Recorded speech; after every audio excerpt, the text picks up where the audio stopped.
So in what we're talking about today is the 7 levels of conflict. Now,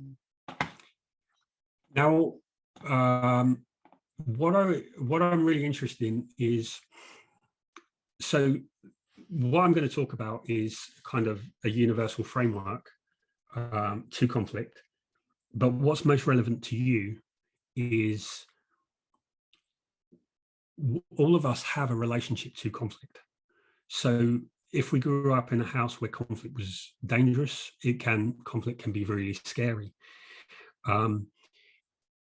So what first I want to know is, how has conflict affected you, so that we're able to work the conversation around in the way that's going to be most effective for you. How has conflict affected your relationships? And how, like, where are the difficulties in conflict and where has it played out? I'll speak. So I'm Vicky. Hiya. Hi. I grew up in a family home which was full of conflict between the parents, and to be honest, it was a bit traumatic. And I think I've decided throughout my years not to stay in anything that's where there is a lot of conflict. So I'll just get out, because it's not giving me peace. It's giving me stress and upset, hurts, bringing back feelings. So I have had quite argumentative, conflicting relationships as a result, unfortunately. Okay. And I just want peace. We all want peace, don't we? So, yeah. I think we do. And I think conflict really comes about from a misunderstanding of what we're fighting about, which is what we're going to talk about today, and a misunderstanding of how we get peace. Yeah, so thank you for sharing. Okay, I think Yvonne, you were next. Yeah, hi Rob, hi again. Hi everyone. Yeah, so my experience growing up was actually the opposite. My parents never argued until I got older. Then they started arguing, which was weird, but not arguing in front of me, arguing in front of my little brother who was left living with them, because they got older. And I think because we all left home, I don't know, it's weird. They kind of didn't have a purpose, if that makes sense. We were kind of like, we were 5 kids, so we were their purpose. Mostly my mom, I think we were her main, if you like, route for her. So she more or less lived for us. She worked really hard and, did all this so we could, have clothes and have food, and we were 5 kids and they had to pay school fees. So she took on a lot. And when we left, then I think her life kind of lost purpose. And my dad, he'd always been working, so he just kept working more. And unfortunately, through that, then my sister passed away. Then it just became horrible for them. So it was then very weird. But then because also we were kind of brought up under this, we have to work really hard for our parents kind of thing. Yeah, so my thinking about conflict was people never fight. And so any arguments, I would go into kind of a bit of a shell and I'd get quite emotional, or the opposite, because I'd never ever, learned how to deal with conflict, or any kind of conflict for me became quite a scary place. Yeah, so through my last relationship, I kind of, funny enough, because he was the relationship, I should say, was quite what's the word? Was quite difficult to communicate authentically. So I had to learn to communicate, and I'm going through that process where I'm actually now learning to communicate from an authentic, non-emotional state. So I'm doing lots of, wake up early and, just talking to my inner child and things like that. And I'm finding now that I can bring up things before they become confrontation. I can confront rather than things becoming a confrontation. But what I'd like to understand is those 7 levels, as in what is it, how to start something very, very early, but still listen and understand the other person. So that the other person feels understood, rather than, me always like, oh yeah, there's an issue here, I have to jump in and deal with it all the time. I think sometimes we don't have to jump in straight away because of that fear that it will end up being a confrontation. Yeah, thank you. Okay, I'm really interested, before we move on, you said that now that you bring it up early, so what made that difference, or how do you do that earlier? Well, I went through a really, really difficult time during lockdown, like really, really difficult. And so I had to learn to look internally and sense things rather than bury my head in the sand and like be a peacemaker and then things get out of hand because I've allowed them to happen. So what I'm learning is, setting my boundaries, and not boundaries to control people, because that's a difference, because I don't ever want to get hurt kind of boundaries, but just so that anyone I relate with, they can understand, kind of like what might expect, if you like, for lack of a better word, expectations are, if that makes sense. In any interaction, even with my own children, and then being able to, if somebody goes outside of those expectations, then come and find a way to say, okay, I'm not happy with this for this reason, early. But sometimes I just find myself constantly having to say that, because I'm just realizing, oh, you shouldn't do that. But people are human, people will make mistakes. So it's, how to know that, some things it's okay to let people go through their process, because people will go through their process at different time frames. And I think that's the thing. I want to learn those levels of conflict, so I know, what sometimes you don't have to jump in all the time just because somebody has done something and gone over that boundary. Maybe give it a bit of time, and then, or ruminate, if you like, for lack of a better word, and then say something. Yeah, so that they can feel understood. Okay, so the old way would have been bury your head in the sand and avoid the conflict, but build up more resentment until it became more, you were more and more angry, and then it came out in an outburst. Yeah.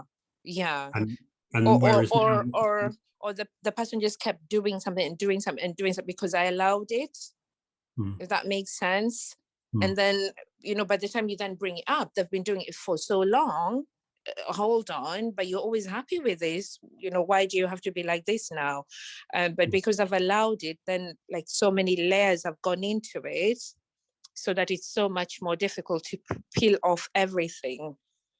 Because I didn't set boundaries, or my boundaries were wishy-washy, or I was putting in place boundaries to control so that I don't get hurt, if that makes sense, out of fear. Yeah. Okay, thank you. Thank you. It's Christina. Oh, thank you. So, well, Mylene and I, talk about, how we, we could, prevent conflict, and, why we, we get into conflict. And from my experience, conflict is usually, generated,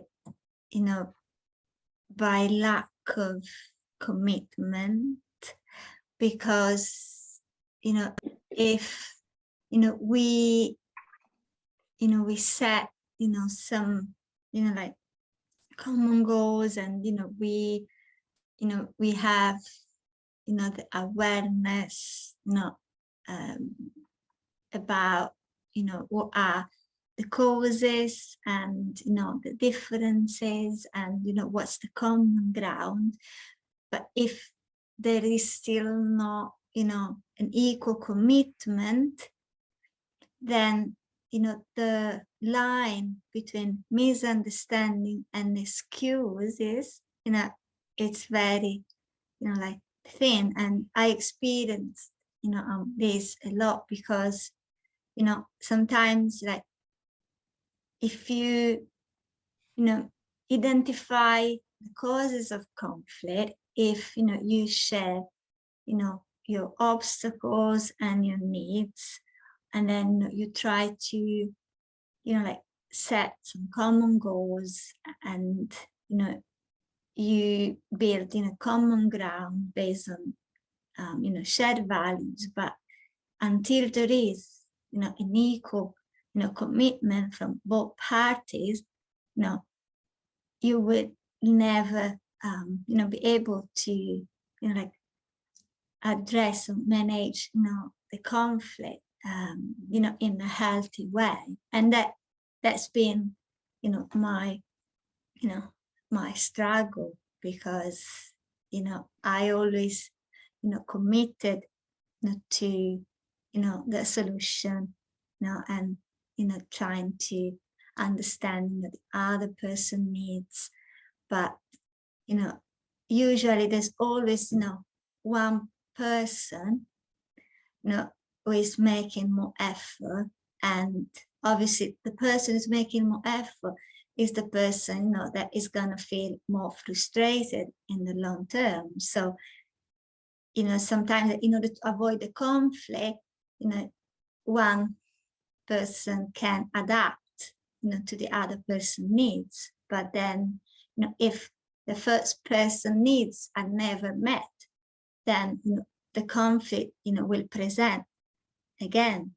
So if there isn't, you know, empathy, but, you know, also, you know, like a fair, you know, commitment, and, you know, a fair, you know, understanding, you know, of the other person needs, then, you know, I think we will never, you know, like meet each other needs. And I think that's probably the foundation of all the conflicts, because, you know, if we are only focused on our needs, you know, as an individual, as a country, you know, as a company, business, or, you know, a family member, then, you know, we will never, you know, like go towards the same direction. So, so just to clarify that I'm hearing right, is so it's what you're saying is most of the conflicts that you've experienced and you've witnessed have been about a lack of commitment, as in someone else doesn't really care about your needs. You tell them what you need, you tell them what you want, they don't do it. Okay. Because obviously, like, I adapted, you know, and I tried to be flexible and to understand, you know, their needs as well. But then, you know, the fact that I was willing to understand, you know, I think, you know, put them in the position to take things for granted. And, you know, that's when, you know, like understanding and, you know, just creating a space for the other person, like just to make excuses for not, you know, making the effort. So yeah, I would say it's probably like lack of commitment and laziness, to be honest. So that to me is someone isn't capable of having the relationship that you want. Is that what you're saying? Yes, but it happened, you know, like in different areas, happen like and like romantic relationships, friendships, with employers or clients. So I always, need to, adapt to the needs. Obviously, if you're working with a client, if you're working in a team, or for an employer, obviously, like you need to sacrifice, your needs because you have a higher goal. But in a relationship, I think I would expect to work like 50-50 as a team, especially if I'm already making more effort in other areas, and I've been showing my commitment to understand the other person's needs. It feels that the other person is just not willing to make sacrifices. So it's not just about the fact that they don't want to give me what I want. It's more about not making the effort and not prioritizing someone else's needs. Because if you're always focused on our own needs, then we won't be able to collaborate, or to have a healthy relationship, or to work in a safe work environment. So I think that's the challenge that I experienced in different areas. Okay. So you sound, I'm just picking up from what you said, but it seems like you are someone who's very perceptive of someone's needs and very considerate, and wants to make sure people's needs are met. Yeah. And you're not finding that reciprocated. Yeah. Okay. Thank you. Thank you. Okay, so maybe after we've had this chat, if you want to talk that through, how that relates to yours, we can, after we've discussed the 7 levels, and then maybe we'll all be on the same page. Is there anyone else got any comments or thoughts before we talk about 7 levels? The whole issue of conflict, though, is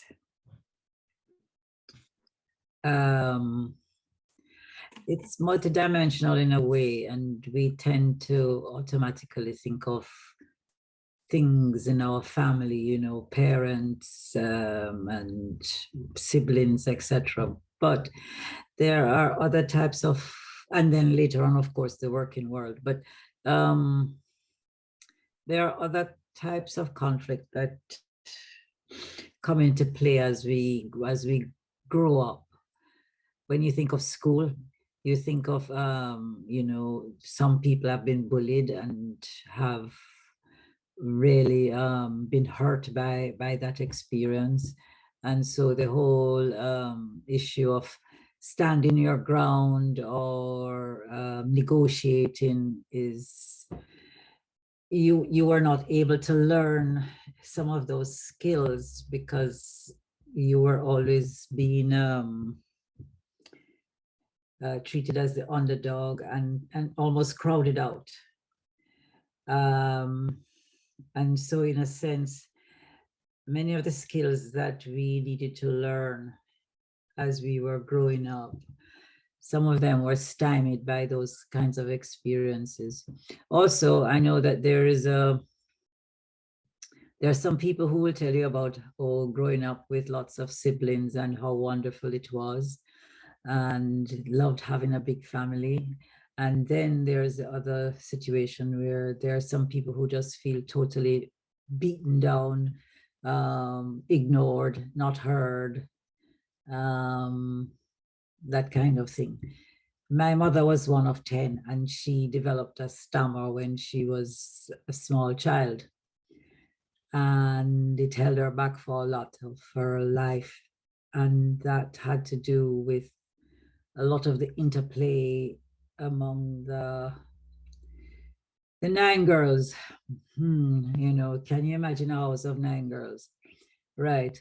Yeah, right. And a bully for a father whose rule was law. You know what he said would go, and he had his clear favorites. So in other words, I'm bringing it, just saying that there are some subtle layers also that sometimes we're not even aware of, that we don't unpin that as a separate layer and a separate issue, and it is influencing us. We go for the obvious, but sometimes it's those things that, and I think as us females too, that relationship with a father figure, male influence in our upbringing, and to see how they behave, how they deal with conflict, how they their relationship with you and versus relationship maybe with a brother or so you could see the difference. All of those things, I think, sometimes subconsciously have an impact on us, but we haven't unraveled it all. Yeah, definitely. Yeah, I know my mum was a twin, and a twin of sort of absent, neglectful, drunken, abusive father, and to the point where he would say to them, "Are you the quiet one?" As in, he didn't know, he couldn't tell between the two twins. And so my mum was very, what's the word? Defensive, very sensitive to standing up for herself, to the point where she's got Alzheimer's, but she would never admit it. And she, even now, like, she's really super advanced, but even now she wouldn't admit that there was a problem, because that would be losing face. Whereas her sister was more accommodating and went quiet, I think. Yeah, and to your point of different levels of conflict, is I think you can look at them from internal. I think when we look at most of our battles with the world, it's mostly with ourselves, you know, like from its procrastination, anxiety, being scared to do something, being overly aggressive, whatever it is, comes from our internal conflict. And so this conflict is, like you say, we mostly see it in relationships that are most significant. We mostly see it in when someone's blocking us from what we want, as in work, or a romantic relationship, or parent-child, or child-parent. So it's internal, and then it's between us, then it's between maybe families, and then within school, like the whole kind of peer culture, with teachers, with authority. So you've got a relationship with authority that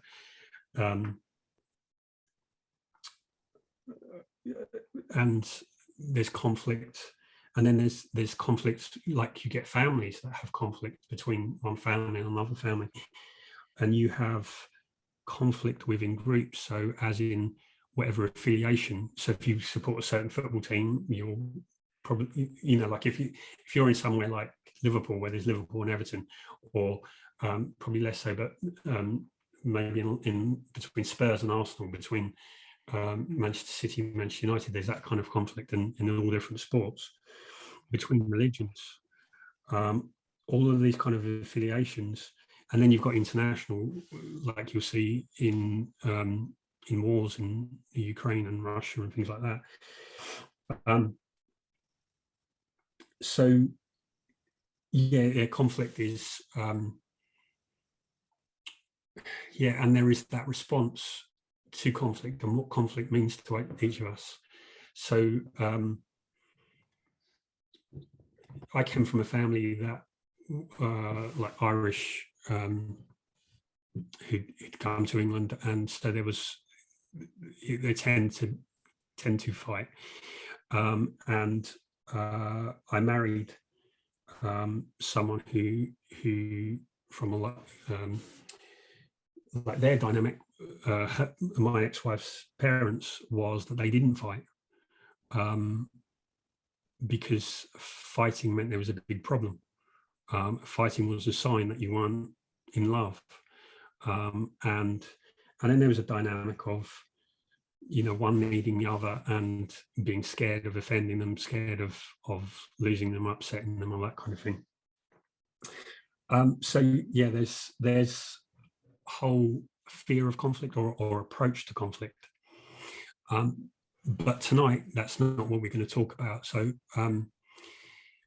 what we're going to talk about is different levels of conflict, and this is really a way of resolving conflict. So I think in relationships, there's basically 3 skills. There is communication, and communication is an invitation to share it another's world. It's a way that you can see the way that someone else experiences the world, and join and share part of their world. Now, all of us have our own world, and the problem of a relationship is when those worlds collide. Because, and I think you see this, and this, the problem that a lot of relationships have starts with the dating. Now, if you look at people's dating profiles, and it's kind of like, I'm looking for someone who's, I'm looking for someone who's 6 foot. I'm looking for someone that's solvent. I'm looking for someone that's got a good sense of humor. I'm looking for whatever, you know, like people have these shopping lists of what they're looking for. Well, if you really think about that and break that down, now, first of all, it's, if you do the maths of it, in reality, it means that you've cut out about 90% of the potential people that you could date. But regardless of that, what it means is I'm looking for someone who's going to join my world and make my world complete. So the problem is that both people, without ever talking about this or probably even being aware of it, are looking for the other person who's going to complete their world, and they're thinking, right, you're going to come into my world, and then all these pieces are going to be there. The other person's going, you can come into my world and do this. And so what happens over the course of the relationship, somewhere where this plays out, where like they're both, their visions are like, when it's time for them to come real, they're like, hang on, no, you're joining my world and you're just going to be like this. And the other one's like, no, you're joining my world and it's going to be like this. And so the conflict is the vision that they were looking for someone to fulfill means that you're treating that other person as something like the job, the career, the financial security. All of these things are boxes in your world. And the problem of the relationship is that you've got to smash the individual world and build the shared world. So it's kind of like you've got to break the model that you came into the relationship with and go on a joint relational journey together. So conflict. So what you have is, in a relationship, you have an inherent conflict, and it's just a matter of, like, often in dating that won't come out because it's not challenging enough. When it becomes challenging is when someone spending money affects you, when someone's decisions about the children affects your view of how your children and your like level of comfort with how your children are being raised, with the decisions you make for your career. When that directly affects someone, that's when you have enough challenge that this conflict emerges. It was always there, but it just never like raised its head because it was just the dynamics that hadn't been activated yet. Does that make sense? Yes, it does. Yeah.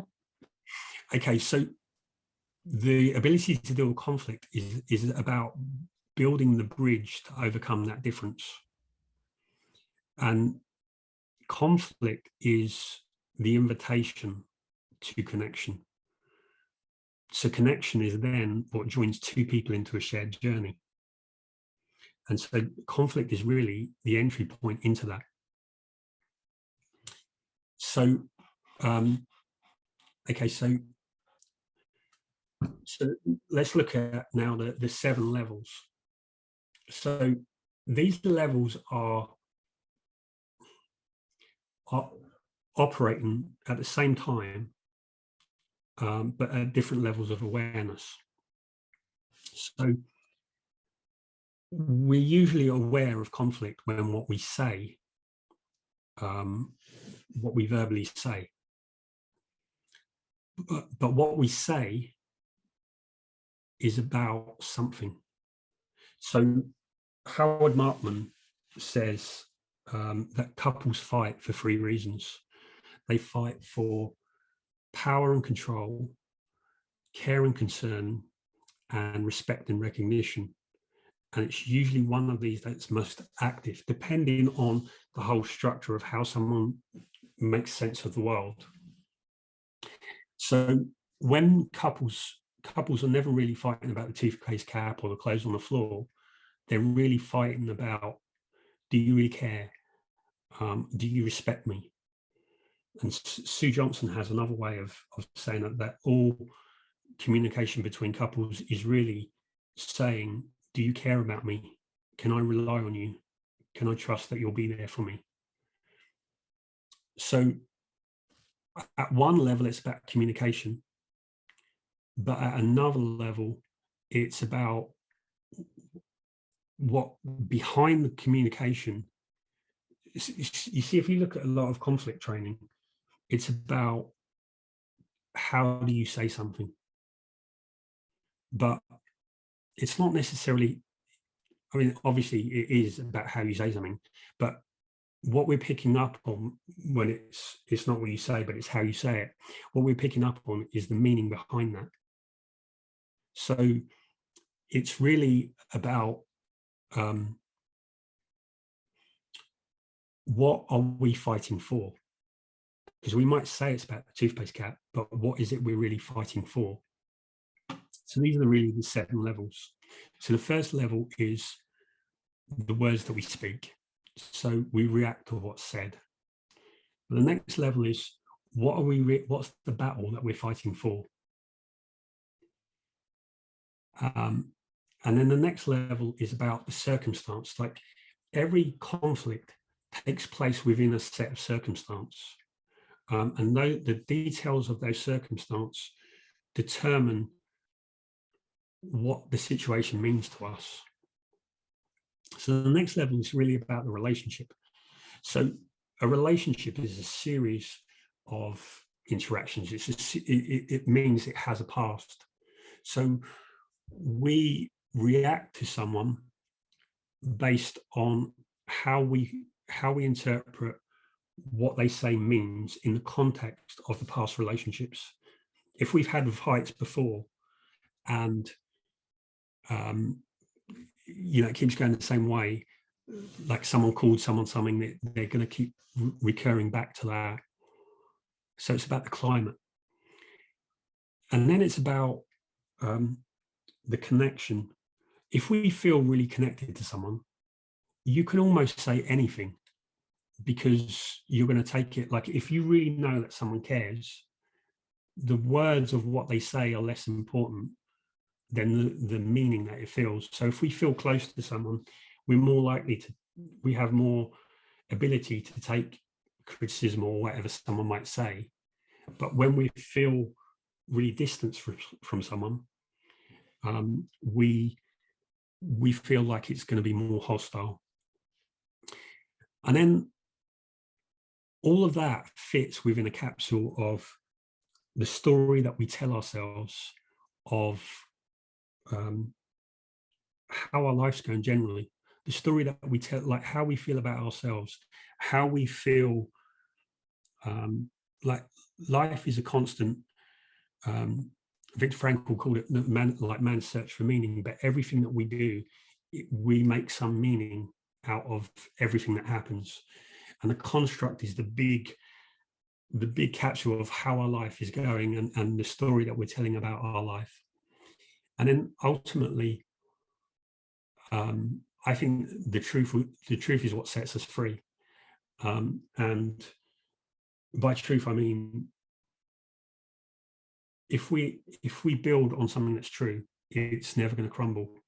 I think it's in the Course of Miracles, it says, nothing that isn't true, something like nothing that isn't true exists.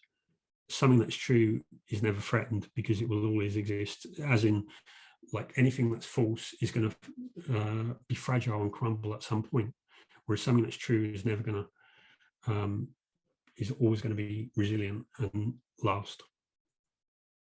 So they're really the 7 levels. So when you're looking at conflict, at one level, it's the words that people say. At another, it's what they mean. And it's another, it's the way that they feel they're framing the situation. It's another, it's the health of the relationship. At another, it's about how close they feel to the other person. And then it's the story generally that they're telling of their life, that relationship fits within. And then it's about how free they feel or how trapped by circumstances. You spoke about the circumstance, the context within which the conflict is occurring. But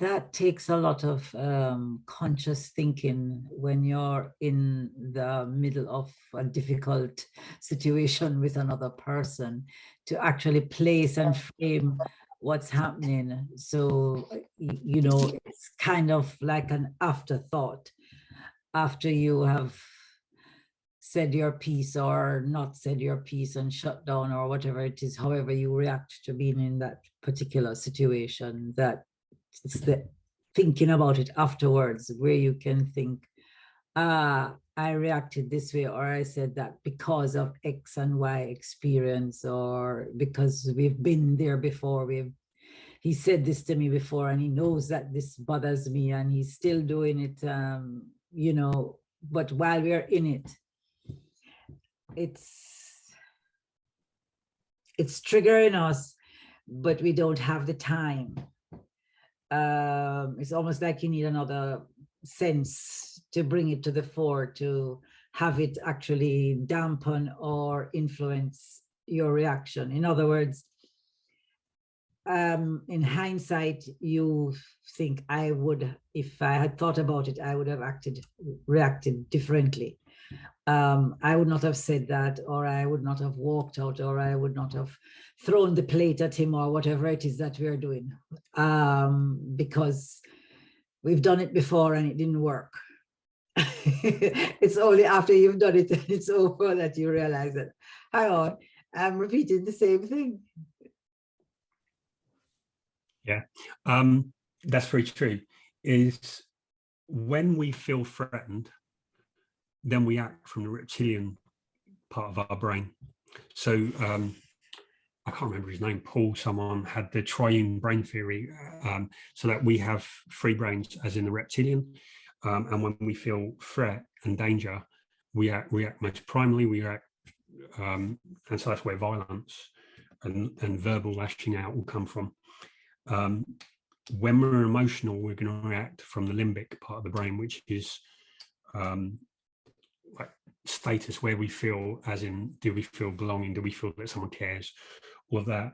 And the ability to be calm and conscious about it is mostly from the cerebral cortex. So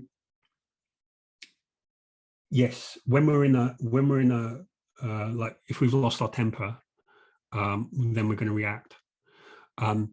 So I was really interested when Yvonne, when you were talking about bringing it up early, meant that you were able to look internally, because what I think you were talking about was, rather than looking at what people said, you were looking at within what I would call your own construct of, what does that really mean to me? What am I reacting to? And that being able to talk about it early is really because you've moved up the levels of conflict. I think understanding this means that when we feel like we're going to react, we have a way of saying, okay, and of course, not all the time you're going to do this. You know, like, no one's going to read this and then suddenly become like Buddha or something.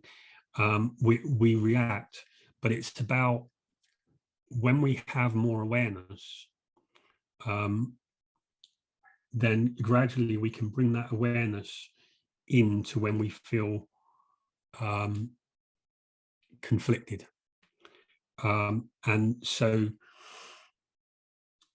it's a way of, so part of the thing of conflict is what conflict means to us. And if we understand the levels of conflict, what we really understand is that all of us as individuals, the essential conflict that we have with the world, because we want the world to revolve around us. And the world doesn't want to revolve around any of us.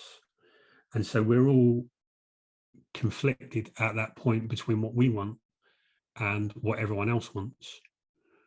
And so the more that we understand that conflict is really a way of integrating and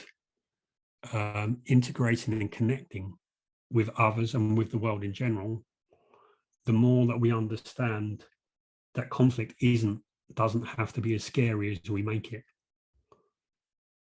You see, I think one of the main problems is it goes to connection. That I think there's three key levels of connection. And the first level of connection is transactional. I want this from you. And the next level is tribal. And tribal means people like us do things like this. If you're like me, you see the world as I do. If you see the world as I do, you're in my tribe. Tribes are safe because there's safety in numbers. People who aren't from the tribe are a danger. And so people who see things differently to us are a different tribe and are a danger and a threat to us. And so I think when connection is at the level of tribal, and I think this is what a lot of couples do, they rise above transactional. Some couples are transactional. You know, I'm with this person because it gives me this. And most couples, I think, are, we want the same thing. We're the same type of people. We're together, like we're a mini tribe. And that becomes threatened when the other person wants something different, because suddenly you come to the realization they're not like me, therefore they're not my tribe, therefore they're a threat. And I think that view of conflict is what triggers threat, which is why we then go to reptilian brain rather than we're able to talk it out logically. So the more awareness that you have of how conflict works and why we feel what we do and the different levels of conflict, the less scary conflict can be. And of course, people are going to react and people are still going to fight and still going to get emotional.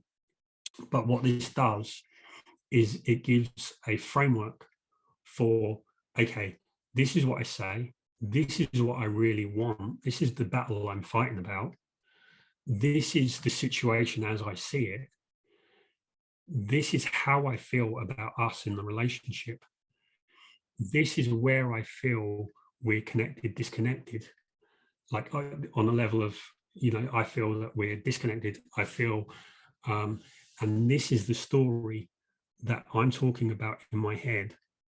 And this is how I feel generally. Because I think a lot of conflict is where people feel trapped.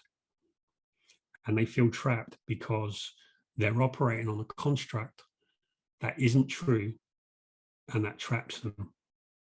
But when we are talking about conflict, though, if you have conflict in, say, a business meeting, you know, there are certain rules of engagement that you observe. It's not personal, and you know, it's a discussion about an abstract idea maybe or something, but it's work related, so it's not about you, the person, and therefore there is some distance between you and the subject matter, and you can therefore be more rational by and large, more rational, more reasoned, more willing to hear the other side, etc. Because there are rules of engagement in the business world. So conflicting opinions get aired and you respond, etc. When it comes to two people, many of those unwritten rules break down. You can start shouting and you talk past each other so nobody hears. And, you know, we're both saying a lot, but it's not registering because you can't hear through the noise. There is that emotional input that then becomes a major part of it, you know, and it then changes the dynamic of the situation, because it's not just the brain, it's not the intellectual bit that is leading the show, it's the emotional bit. So the gut and the adrenaline and all the brains now come into play, and it takes quite a bit of restraint and a bit and quite a bit of quite a bit of an ability to actually turn the tempo down, turn the tension down, and get back to what I would call even keel. And to my mind, we're not taught how to do that. It's emotional evolution. It's not something that we come with into a relationship in many respects. Yeah. Yeah, I think that's very true. I think it's and I think that's the problem. So you see, like when you're talking about in a business, when there's a rules of engagement are really, it's the circumstances. Like it would look wrong for us to act emotionally. Although sometimes, like if it's a really high stakes business deal, and like a merger and acquisition or something, like family businesses, where like their personal, you know, who's going to inherit and all of that kind of thing, that can become very emotional. But I think it's about the circumstances. So that is the circumstances, and also the construct, and also, of course, the connection. The connection in a business is transactional, typically more than tribal, and so that puts us in our head. That puts us in a different box. So it makes a different construct. So the real problem in relationships is the construct, and it's because we don't have a framework.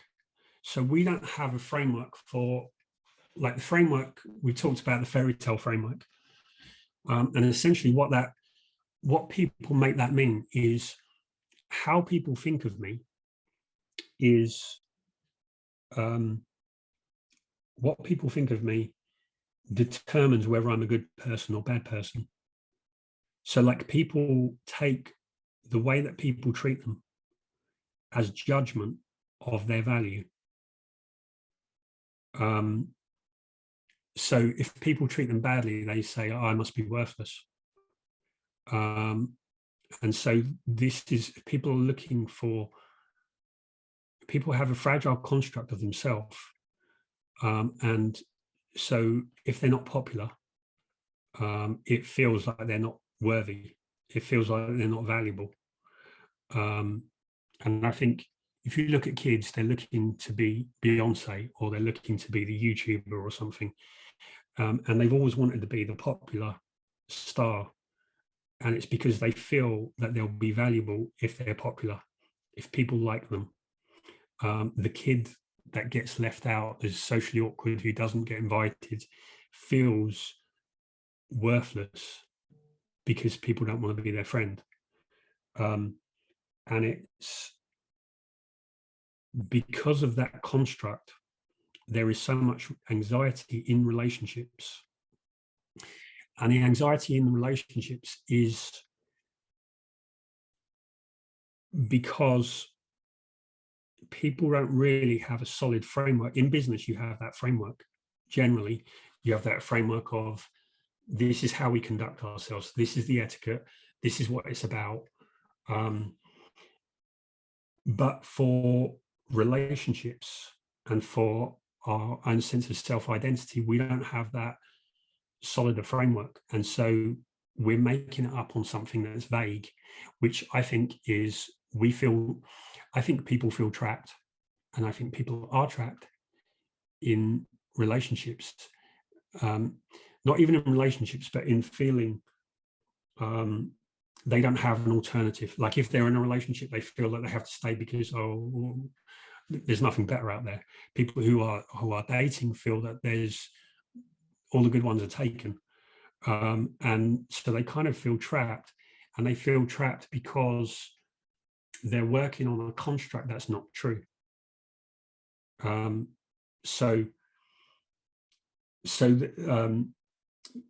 that kind of thing is about, if you develop, and I think that you're not going to get given that construct. Society doesn't develop it for you. And that it's not something that's in the school curriculum. We've talked about, no one's going to teach it in schools. None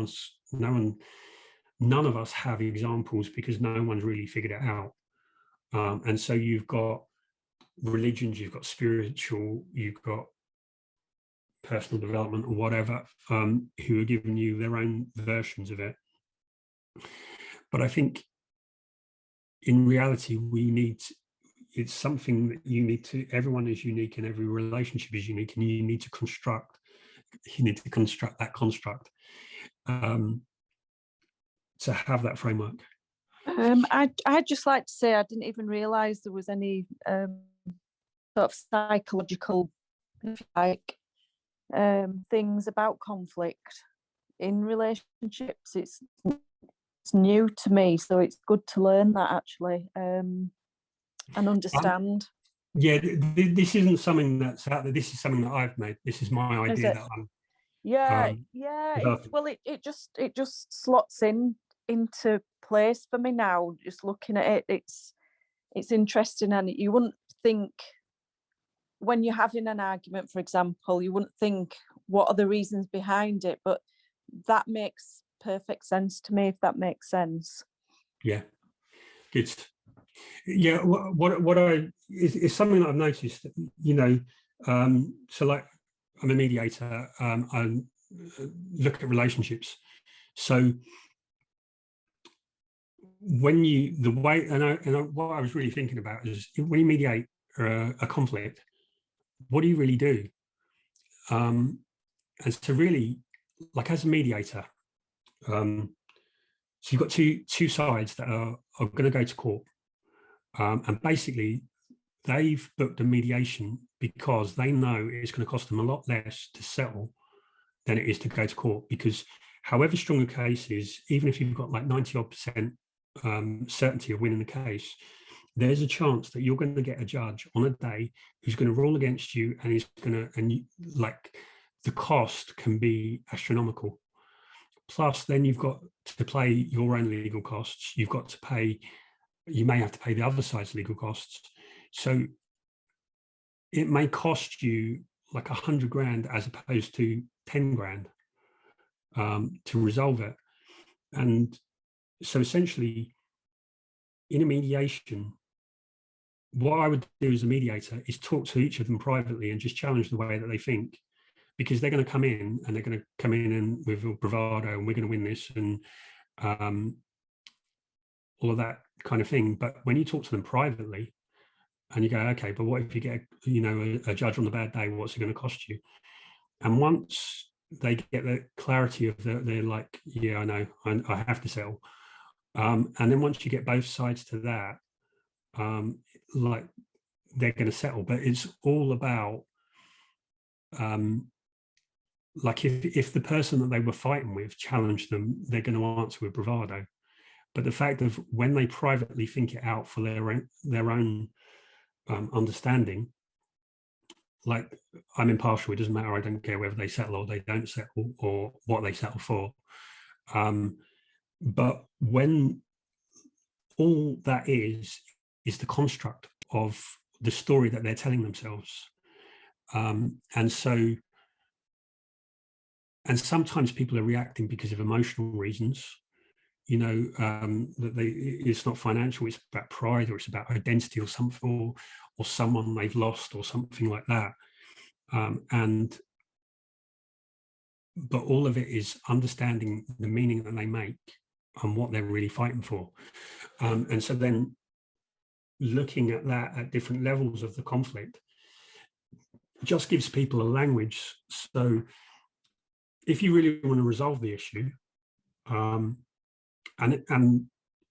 is what you would do is individually look at those 7 levels, and then you come together, and then it's about communication, and then it's about willingness.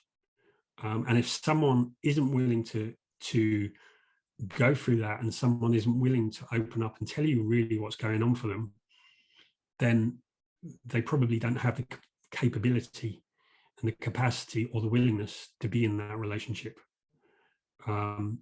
because that's really how you resolve it. And this is why it's so important that, like, being able to be vulnerable, and being safe, and all of those things, integrity, respect. If you have those, then this is the process. But if you don't have those, the conflict is really about, because you don't want to reveal yourself, or you don't want to reveal your motivations. Or it can be like shame that you feel, that you want to, you don't feel good enough when you feel that you're going to be rejected. So this is why the blaming game and shaming is all the opposite to this. It wouldn't allow you to do this process. But the essence of conflict, though, is, well, there is oftentimes an aggressor and the person who is reacting to the aggressor. And I use the word not meaning that it's, you know, violent or anything, but the one who is leading the charge. I think that many of us, I mean, there are some people who will go the opposite way and just don't react, and they freeze. And that's their way of handling the matter, or not handling. But many of us have not learned how to take that step backward and analyze the situation before we jump in. And I'm one of those. Adrenaline, rushes to the fore, and I will rush in many times. But I think there is a process to dealing with conflict that's not just, you know, restraint and, you know, the usual stuff. It's about what goes on up here.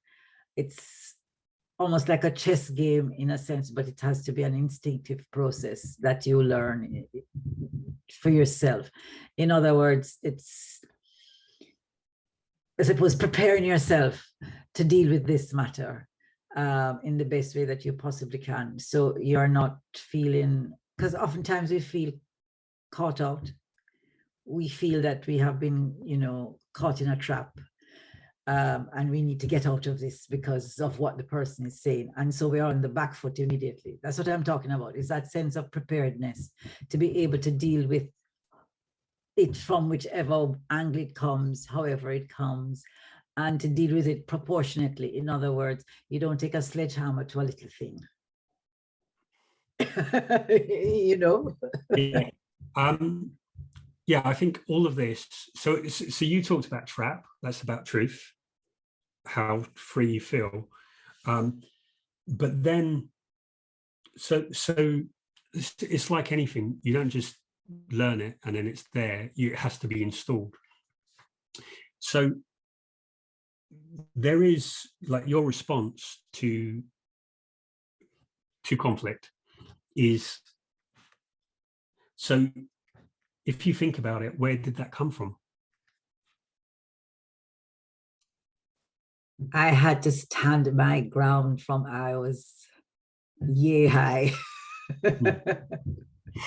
Yeah. So yeah, so this is all in the construct. You see, like, all of us have been raised in a unique. So the way that my like rule of thinking about people is, if I had the same genes as someone, if I had the same experience, the same personality, the same observations, I would have exactly the same response. And so like, the childhood is, if you look at 70% of our neurology is wired up by the age of 7. Most of the time, and there's lots of people that have, like, pointed this out, but and like Harville Hendrix, their whole imago therapy is based on you're picking. So I don't like their thing. I like their finding. I don't like, they're a bit too American and cheesy. But I think their insight is brilliant, as that you're reacting to your childhood. I think they maybe take it too far into ideology, and I like to, I think, work from the truth, work from fact. And I think they maybe take it over here, which may or may not be true, but their theory is that you are picking people to repeat or follow on or heal your childhood wounds. And I'm not sure how true that is. It's going to have an effect, but I'm not sure. I mean, that goes into Freudian things of, like, Oedipus complex, Electra complex. So I'm not sure how much of that I agree with, but definitely how you react to people is based on how you were treated, because that earliest, those earliest experiences are going to determine how threatening aggression is. If you've grown up in a home with domestic violence, domestic abuse, then you have to be aware of danger, and those people are much more sensitive and reactive to situations. So if you've got a parent that responds very aggressively and with volatility, then that's someone that can become scared of conflict. And again, it depends on your genetic and your temperamental basis. But so yes, that's why the construct is huge in about how we deal with conflict. And so, yeah, most of the work, okay, conflict arises from the construct. So if you want to have less conflict, then it's about changing the construct. But the opportunity of conflict is that the construct, like the map is not the territory. I think we're going to talk on this. The map is not the territory, is that all of us run from our internal map as if it were the territory. And when we have stress, when we have any kind of conflict, it is because, like internal or external, it's because our map is flawed. And so conflict and problems are the gateway to upgrading your construct. And therefore, your construct is where your conflict is going to arise. And so the more that you can grow your construct, the more true that your construct is, the less conflict that you'll have. So you're saying that the congruence between your sense of reality, as I'm going to call it in my head, and what is the absolute reality, that's really what you're trying to get to. That enables you to deal with the conflict better. Yeah, because your conflict is something that isn't true. So the amount of stress that you have is how. So if you look at stress, it's about two things in two different directions. It's about doing too much. So if we look at stress as in trying to do too much and not enough time, well, that's really about, it's not really about time management, and it's not really about productivity. It's about, if you only have so much time, there's only so much capability that you have of doing it. And so if you're overwhelmed, it's because you're not clear on your priorities and what is your job and what isn't your job. It's like you're trying to do everything, whereas there's only a few things you can and should do. Does that make sense? But then that sounds like it would be stemming from something that's very deep-seated in you, and that it might be this overwhelming desire to please, and so that takes over from the essence of you, who you really are, because that then becomes the pleaser, the person who's going the 10 yards rather, just trying to please, because that need to please and the reward that comes from appreciation of pleasing is what you assume to that's the validating validation that you're looking for, but that's transient. So you can get on a roller coaster where you're always constantly trying to please. It's like getting, that adrenaline rush or that addiction. You're addicted to the reward that comes from people. So it's an external, you're using an externality to keep you going or to make you feel wanted and to make you feel whole. Yeah. How does one divide? To me, that those are two things. One, there's the externality that's driving your behavior, which can take over from the personal growth of self and recognition of what drives you internally. Yeah. So it's two different currencies. Yeah. So the real strong, resilient currency that we all really seek is self-esteem, our own knowing we know. And the easier hit is validation from someone else. And so instead of doing the thing that makes us feel good about ourselves, we do the thing that gives us praise. And this is where so many people are looking for, like you say, externalities or other currencies. and because they're doing that, they're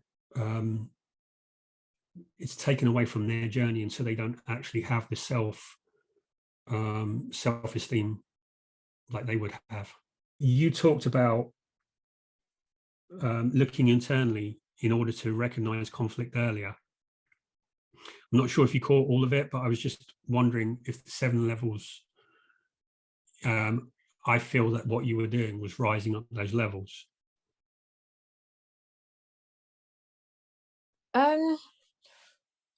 I think I understood a little bit about the 7 levels of conflict. I think my main challenge with the 7 levels of conflict is the processing of it in the middle of an argument. Because there's so much of, I'm just wondering, you know, I think it makes sense like before the argument happens, or if I'm more self-aware, then I would know, for example, at this time of the day, it's best, for example, with my older son, because he can be quite quick. So he would say things before he processes, but my younger ones, like, so, you know, he takes his time and thinks, you know, he'll probably count to 100 before he says something. So with him, I know any time of the day, it doesn't matter what, even if I get upset, he will let me kind of like live out that upset, you know, like, but then with my older one, then I have to be really careful, because that argument can turn nasty very quickly if I'm really, really tired, because I'll have less patience. And in a situation like that, then I know avoid before, you know, so I can self-prepare. So I suppose that's the situational bit of it. And then if there's something that's happened before and then something's happened, then I can prepare, you know, because this is the likely reaction I'll get, you know, from this person, if I was to bring this up. So then I can prepare, okay, if this comes up, then this is kind of some of the actions I can take out of, you know, if this comes. So for example, if somebody, you know, became really, really annoyed and I was living with them, and like through an extension of say 2-3 days, I was still annoyed, what I might do is, I'm just thinking now here, maybe, okay, I'm gonna go away for 2 days or 1 day, you know, because this doesn't seem to be getting resolved, and I just don't think it's a very positive environment to be away around, or something like. So in a case like that, it's like, because it's happened before, then I can prepare. I'm just trying to think of I took a picture when you were going through it. The 7 levels, and then if the relationship is not in a very good place because something has happened, then I don't know. That's the thing I was wondering, if it's not in a very healthy place. And you named something like blame, name, and shame. I'm assuming that's probably what would come up then, if it was, you know, like, it's not in a healthy place, then there's the likelihood that the person would then go into their inner child, if you like, to be in reactionary mode. So they're most likely to be very emotional rather to be very rational, and like know that they're choosing what is happening rather than you being the one blamed for it. I don't know if that makes sense. So their thoughts are what is driving the situation. So I'm thinking to myself, if I'm thinking, okay, this person's let me down in such and such a way, so I'm in that space where, because something's happened in the relationship, I haven't processed it yet, I'm now going into blame mode. I'm blaming the other person, rather than thinking, okay, this is the choices they made. They weren't very good for the environment. This is their journey to take. What am I going to do about it? Does that make sense? Yeah, there's quite a bit to go in. Sorry. No, as you were talking, I was processing a lot. This is brilliant, because I think what you've articulated is what a lot of people feel, and this is something that's in the construct. Okay, and I don't want to feel like it's picking on you, but I'm curious. because this is a dynamic that most people have. And there's something in what you said, which, what did you say? You said, like, in the moment, like, I don't think it will help in the moment. So what do you do? And there was something like in the language, which was like, how do I avoid conflict? And I think this is what a lot of people... How do I avoid the conflict in that situation? Because I'll be coming from a more emotional place, because I'm thinking this person has done this to me. So my thinking in that moment, the choice I'm making with my thinking is more an outwardly blame thinking mode. Okay. Rather than understanding that that person has their journey, they've made their choices, you know, and it's not personal. I don't know if that makes sense. It does, kind of. On the fly. The question that I want to ask, and generally, this is generally, why? So there's an implication that emotions and conflict are bad. I think emotions are there to tell me what I'm going through. I don't necessarily have to react with the emotion. I need to first process the emotion and then confront the issue. Why? Because there's a danger that in me just reacting with my emotions, things are going to get out of hand. I'm going to say things I don't want to say. I'm going to hurt the other person. And I don't want to do that intentionally. And there's also a danger that then that becomes a habit, you know, because then that becomes the dynamic of the relationship. Okay. And then, like you said something at the beginning, you said when, and I think this was so powerful, when people come together with these preconceived ideas of he has to be 6 foot tall. I'm not even in pretending that I would never do that. No, I would never. It's 6 foot tall, tall that can, I don't know, all the things that people come up to come into a relationship with, you know, and then so you get that. And I think you said something like, once you get that, then that person is supposed to be fulfilling your needs, you know, because, you know, you've invited them into your world, so they should bend to your will, I think, or something like that. I don't know, I can't remember. But I thought that was really powerful. And then what you said was, what we should think about really is two people are coming together and you've already had your lives, and it's kind of like you have to break apart to put it together as a relationship. So rather than come with your preconceived ideas and then you should conform to me, or no, you should conform to me, and then there's all this conflict because I suppose the boundaries were not set early, and the understanding and the communication was maybe on a very light, was very, very surface, because we didn't want to upset the other person who was the person that we've waited all our life for. And so I'm thinking, if we're going to come together, then it means we need to form a way of communicating. And if our communication is based on emotions, then that's going to be the habit that we've kind of taught this baby called the relationship from the beginning. And then it becomes difficult to correct because the plant has kind of grown that way. Well, I was just thinking when you were talking about it. But I just personally, I have been in that place of reacting to emotions, and I don't find it productive. There is something to be said about emotions, though. Emotions,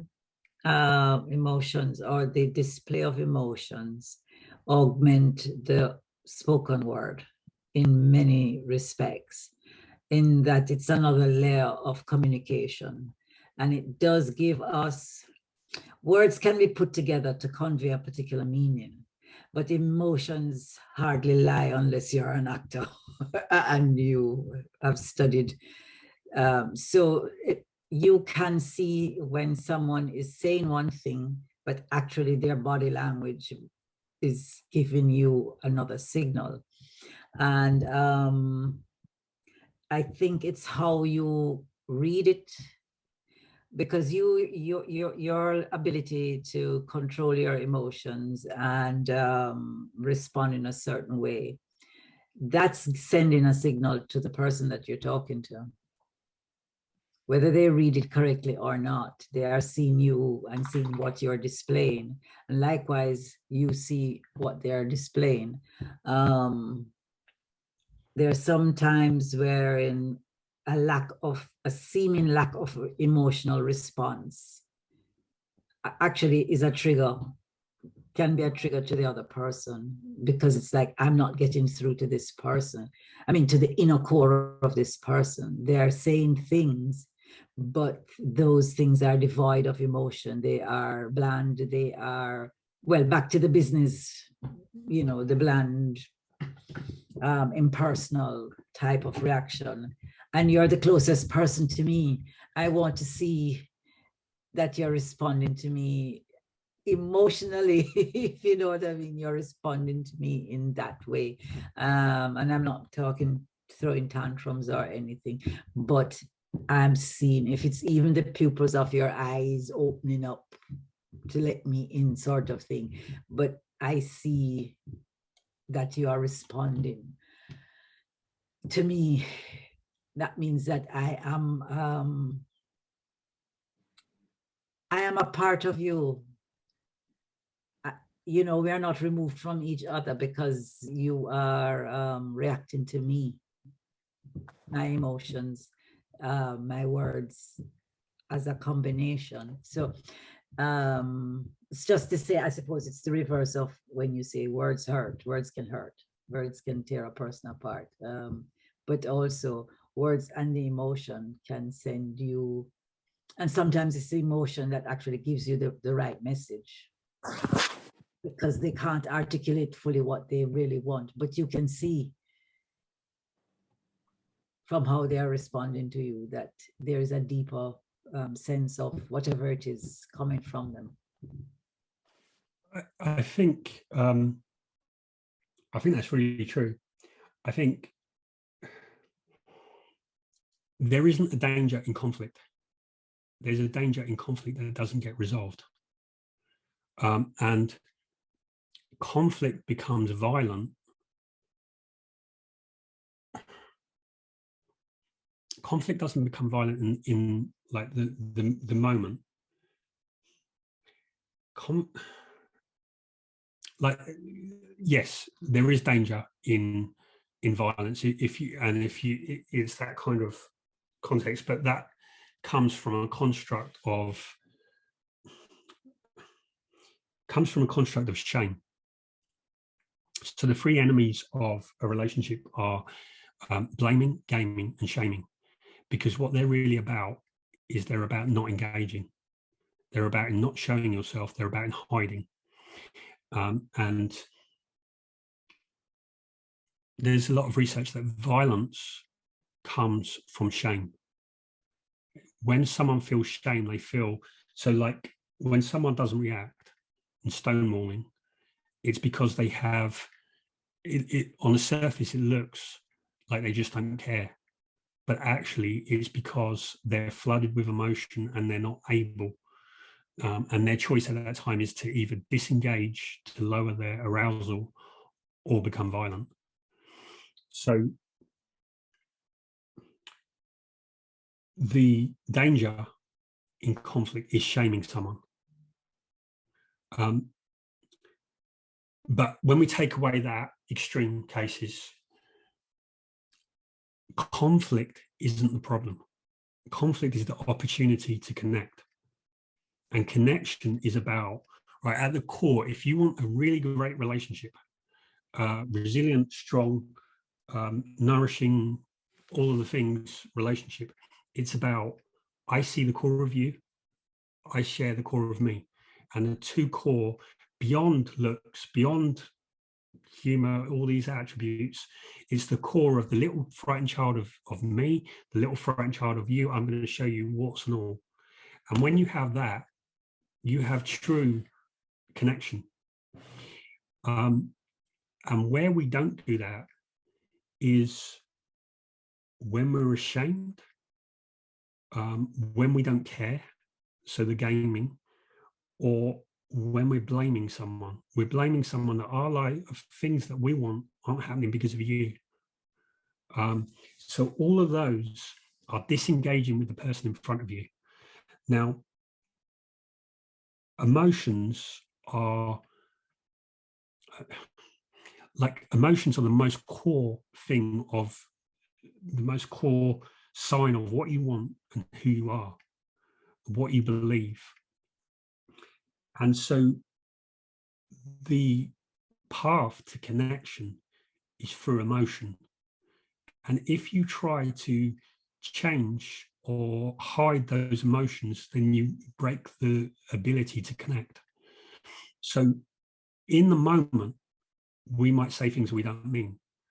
But if you resolve the conflict and you say, I said this because I felt this, because I was looking at the situation from there, what it does is it gives you that invitation into someone else's world, that you can see the world through their eyes. And then you have that bridge from you connect from your reality to their reality. And so in the same way that you have to, like if you're knocking down a house to make a better house, it's going to get messy. There's going to be dust, there's going to be dirt. And in the same way, the emotion is the resistance to change. And because all of us come with our preconceived idea, and the only way that you're going to have the real connected relationship that you really want is by letting go of what you thought you wanted. Because ultimately what we all want is emotional. We want to feel close, we want to feel significant, and we want to feel successful in whatever way that our construct makes those mean. And the way that we do that, like our guidance to that, is through our emotions. And so when someone tells you how they feel, they're giving you an insight to their world that they may not be able to put into words. So the raised voice means that they care. And that in itself is, it means they're engaged. The person who won't tell you, the person who won't engage, is the person that isn't capable or doesn't care. So it doesn't matter if in the moment you have a blazing row, as long as you're able to put all of that into context so that you can bridge it together after. And so nobody's going to get it perfect, because we're humans and we're imperfect.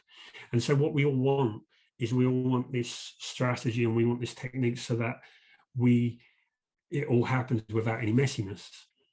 But the messiness is what bonds us. The messiness is what makes us. That's what humanity is feeling things. And as long as you know what someone's feeling, so like Sandra said, that emotion of knowing what they're feeling gives you a great insight into the way that they construct the world. So you don't have to get it perfect in the moment. Although if you are feeling this and you're able to go through this, then you're able to say, okay, I feel like that, you've left the clothes on the floor again, which to me means that you don't care and you're not really committed to having a tidy working household. It means that you think I'm your servant. It means you don't care about me. and I'm thinking about what are the other levels. So it means you don't care about me. I'm tired. I've been working. It feels like you. It feels like you're not appreciating how much I've got to do. So then it's like the climate of the relationship. I feel like in this relationship, like I'm the parent and you're just a child and you're along for the free ride. I don't feel close to you because I feel, because I don't feel you're engaging. I don't feel you really care about me. So I feel there's this distance, and it means to me this, that, what am I always going to be the parent in this relationship? Am I always going to have to do everything? And I feel trapped in this relationship. And so knowing that enables you, because conflict happens when we don't think through that, we feel trapped and we feel all those things, but we just let it all out in blaming, shaming, gaming, because we take it all out on that other person. They go, it's you. If you did this, if you did this, if you did that, you're worthless, you're lazy, you're useless. All of those things activate the blame, shame, the game, which mean they then get defensive, they disengage, and you haven't really opened up. And it's so opening up dialogue to high levels, if that makes sense. So it's avoiding the you and going in the I feel this and that, or each of these that's what the levels are about. Each of these 7 levels are, there's like each of those 7 levels are the way that you construct your reality. They have a different 7 levels, and it's about bridging your 7, what you're making it mean, to the circumstances. So it's about understanding what you are and then understanding where they are on those 7.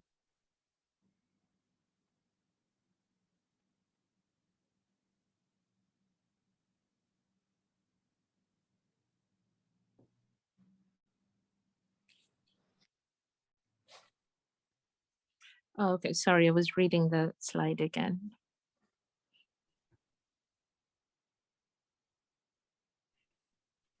So it's really a tool to recognize what's going on for you and giving you a language to communicate what's going on for them. And then it's like putting it together, and where do we feel? Where do we want to go from there? How do you use that with the children? Like, I was just thinking about the clothes on the floor, and I was like, oh, that just from clothes on the floor. There was no. Well, that's there was worthlessness just from clothes on the floor. I just pick the clothes and put them in the basket. Yeah. Well, and because the clothes on the floor is meaningless on one level if you just pick it up, but that it's meaningless if the construct is, like if it's a 2-year-old, you're going to pick it up and you're not even going to think about it, because that's the construct, the meaning that you make of it. I'm the parent, I just do that. But when they get to 16 and it's still on the floor, it means you're still acting like a child. I have to do everything. Something along those lines. So we react to the construct. It's not the actual clothes on the floor, it's the construct that we're making it mean. Oh, brilliant. Yeah, okay, that makes sense. And it's probably difficult with teenagers to get that from them, but that is essential. It's probably difficult just to get to the first sentence. Yeah, but again, that is, that's something interesting, is that it's to do with that construct, is that teenagers, and apparently this is from all mammals, all social mammals in a period of adolescence create conflict with their family of origin. And that is that conflict which is to help them make a decision of whether they leave the pack or stay in the pack. Ah. And this is something I learned from, I went through it with my daughter, and it's something I learned from actually dog training. That is something that dogs do at adolescence, and it's creating conflict. Is whether, because naturally, when a dog's got adolescence, because the whole alpha myth of the alpha male and the young ones fight the old ones, which is actually a myth, because what wolves do is they live in families, and when the young is old enough, they create that conflict and they leave and they form their own pack. And humans do that as well. It's to prevent inbreeding. You go and find somebody with a different set of genes, you have to leave the pack, because they're your siblings, your cousins, your what have you. And that's how you get the genetic spread to keep the population vibrant. So it's part of that. It's independence, it's exerting yourself, learning to exert yourself, so you create conflict. We do it, yeah, as humans. We are shaping our identities. We learn to answer, we learn to stand. Well, as my son would say, let me speak. I need to have my I need to have my justice, as he used to say when he was small. You know, let me defend myself. This was about 6. Okay. Let me have my justice. I like that. Justice, let me defend myself. So I used to let him talk. how much trouble was he in? A lot of trouble, but I mean, he was too mature for his age. That's the problem. So this is a little 6-year-old who's acting like he's 10. It's very difficult. But I think also, as we were talking, just occurred to me, the whole sense of the ego in all of this whole conflict issue, I think is something that I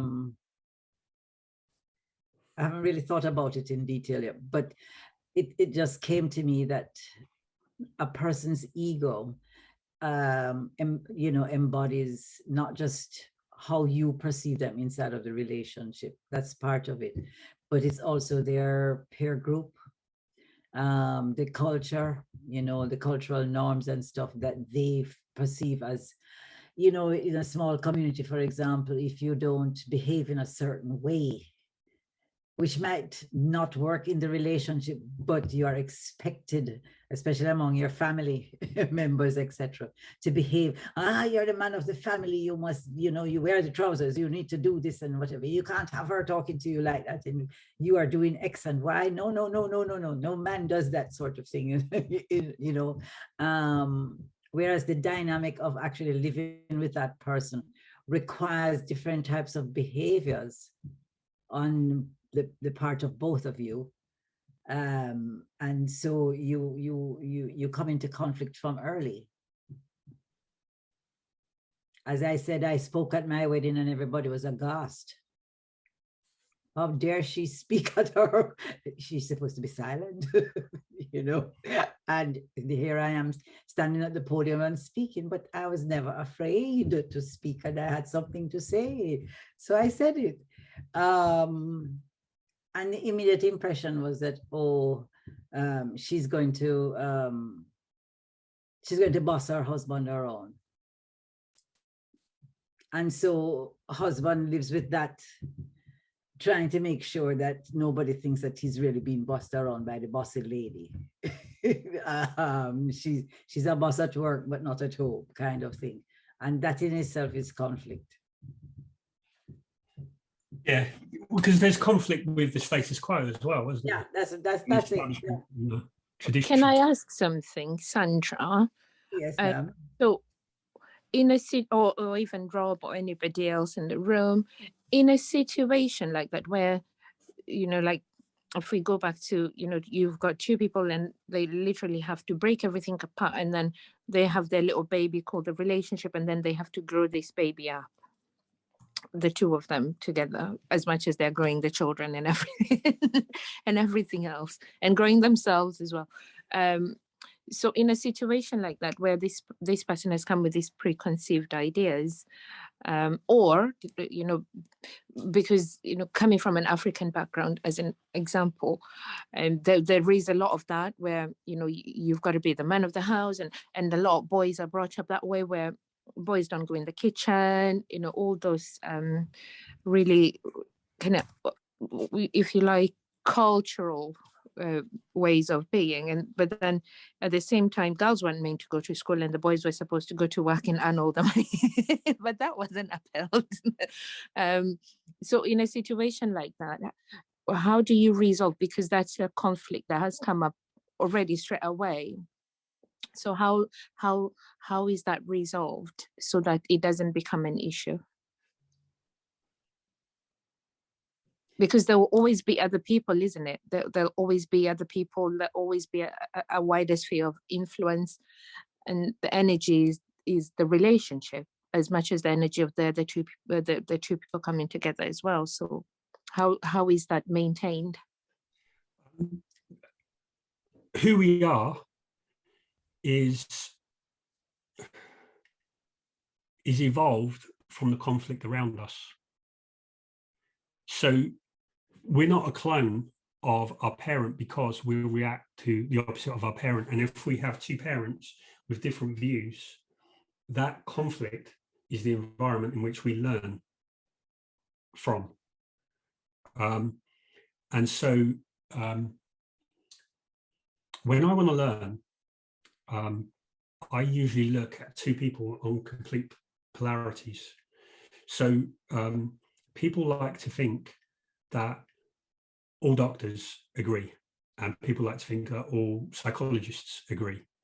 And so I know about psychology. So if you look at one of the most studied concepts is intelligence, and there are people that say that intelligence is genetic, 75% genetic or 80% genetic, and there are people that will oppose that with everything.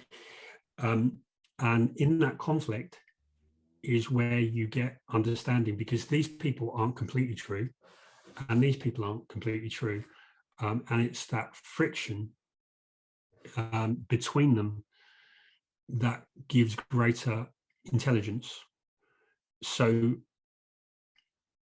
I think that the conflict around the child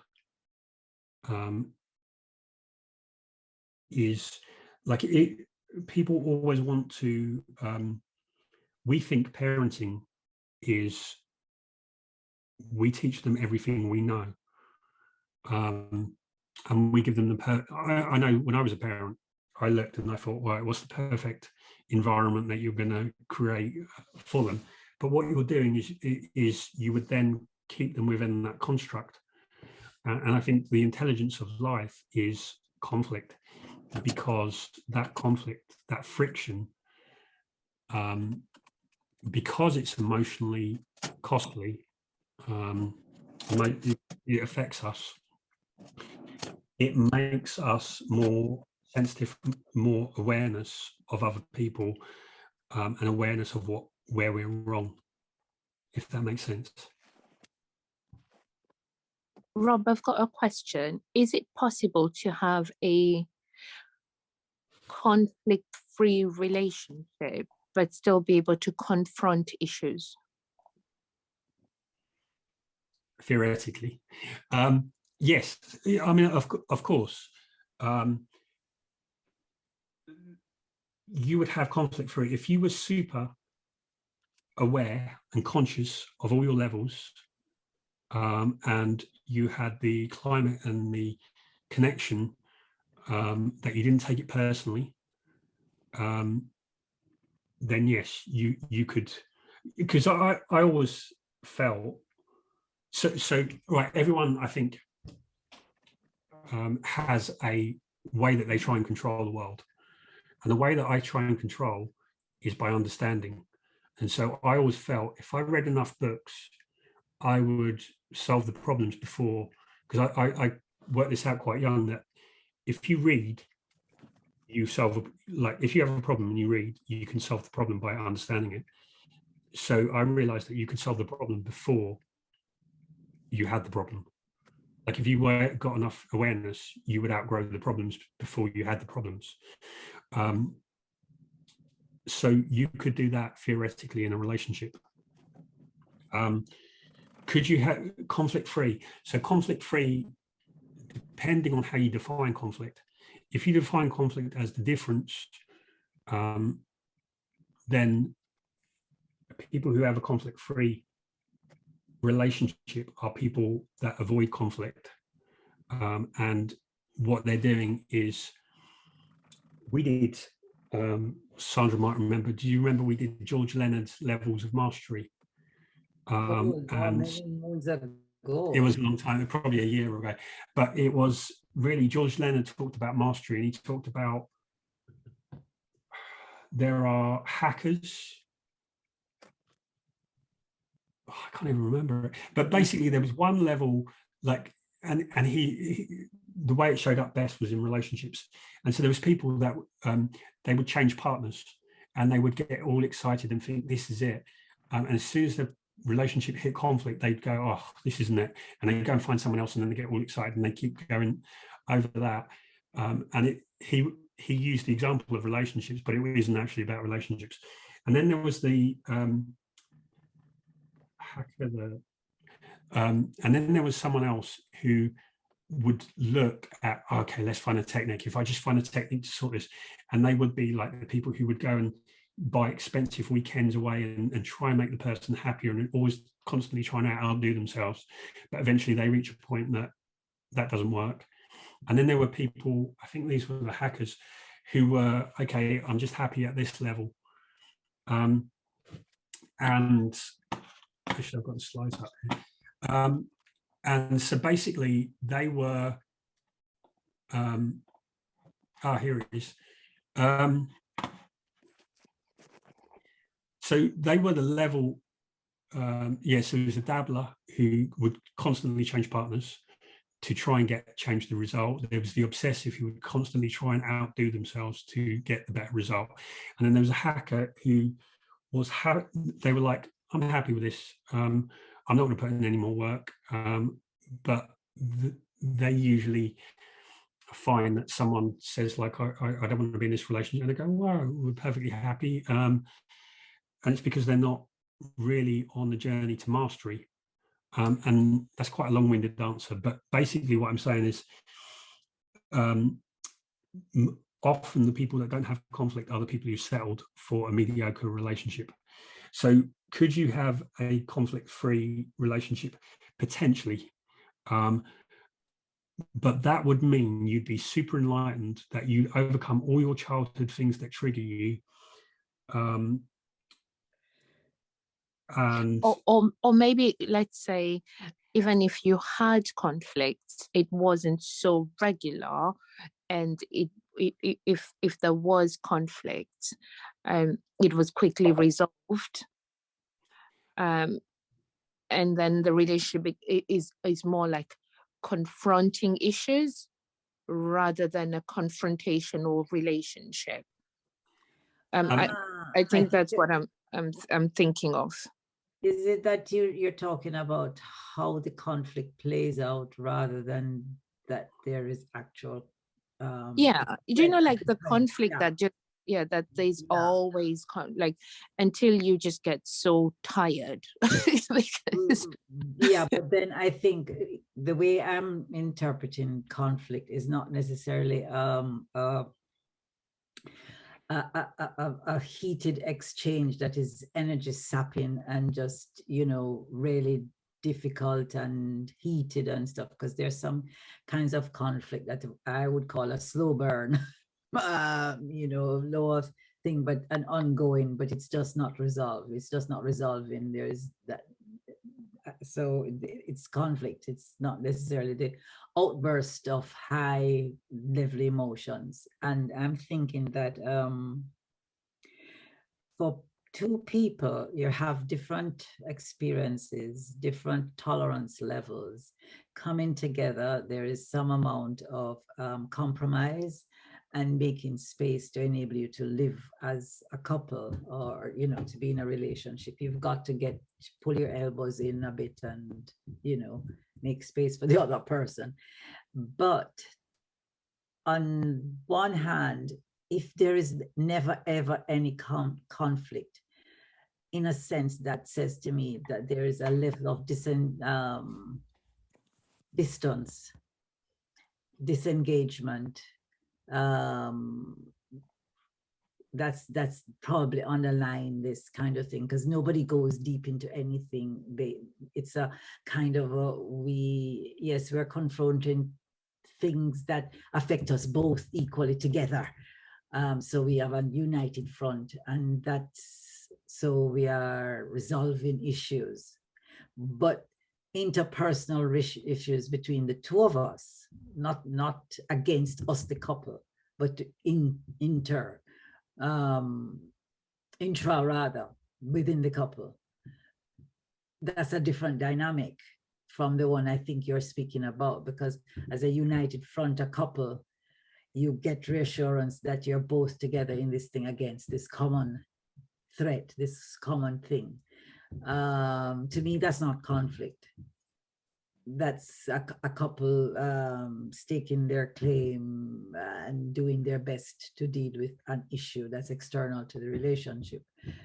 Within the relationship, the conflict, I think, can trigger a response of no response, and both parties bury their heads and it festers, and on the surface it seems fine. There is the frustrated partner who wants to deal with this issue and the other doesn't engage. So you're facing a brick wall, but that the conflict does not disappear. The conflict is still there. It's just unresolved. It's just not being dealt with. And then there is the full-on blowout, head-on, shouting, dealing, and not listening. So you're still not resolving the issue, and the conflict is as big as whatever. And of course, there's also the other conflict where every Tom, Dick, and Harry has a 2 cents to throw in the family, etc., etc. And you're lost in that conflict. It's no longer your conflict. It is everybody's thing, and it probably won't ever get resolved. So I think that two people who live a conflict-free life would probably have to be clones with the same exact, and even then, because there's got to be different realities that come into play that require different responses at some point. To me, conflict then in that context means an engagement to resolve that matter. And that says to me negotiation, listening, and compromise. Because I don't think that conflict necessarily means violence and aggression. It's a difference of seeing the world and resolving it within, I mean, for the couple. What do we mean by conflict? I've just thought about that. Like, what does the word mean for? Maybe it's the meaning I'm associating with it. Because when I think conflict, I'm thinking maybe it's because of everything that's going on in the world. That's kind of like the thing I think when I use the word conflict. And when I think of confronting an issue, I take out the emotion out of it and think, okay, there's something that's come up. This person has done something. I wasn't quite happy with what they've done. Can I process this and then bring it to the table so that we can resolve it? But then conflict, I'm thinking, boom, I'm tired. I haven't thought through what I'm saying, and I've just gone into one and laid it into somebody. And then now I have to go and think about, okay, this is something going on with me, because now it's not about the thing that's happened or the thing they've done. It's about how I'm processing this and putting meaning into it. And now we're not going to deal with the issue because I've just gone and made it worse because of my reaction. So for me, that's how I see conflict. But then when I think of confronting an issue, something's come up, I'm not happy with the fact that they've thrown something on the floor. Okay, I need to figure out why I'm not happy with that, then have a conversation. But then the conflict would occur if the other person doesn't share your viewpoint, then you have issues to contend with.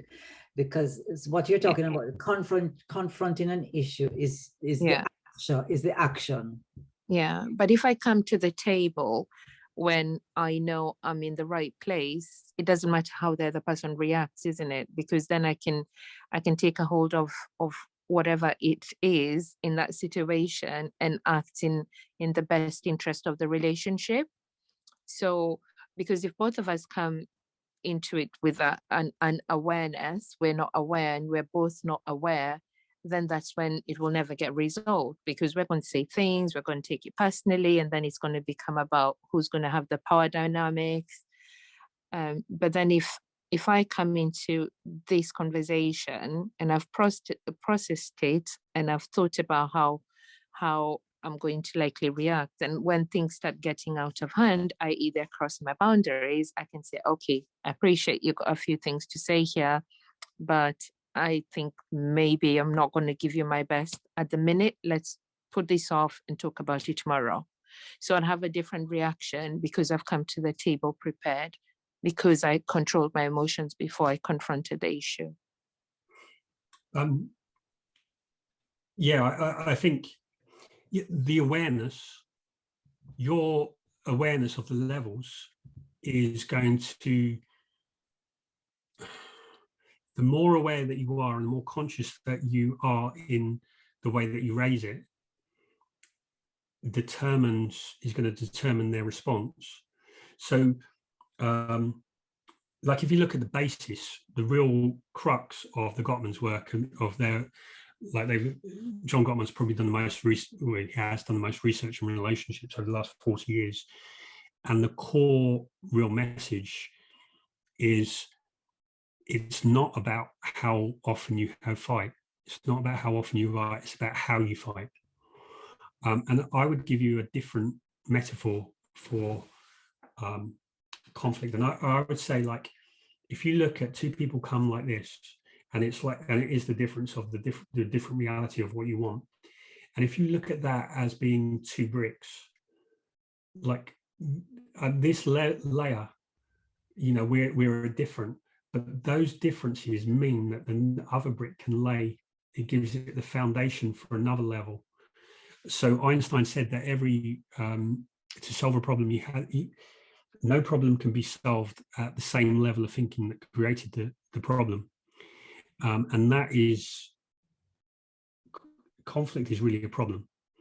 The conflict, the different viewpoints create the conflict.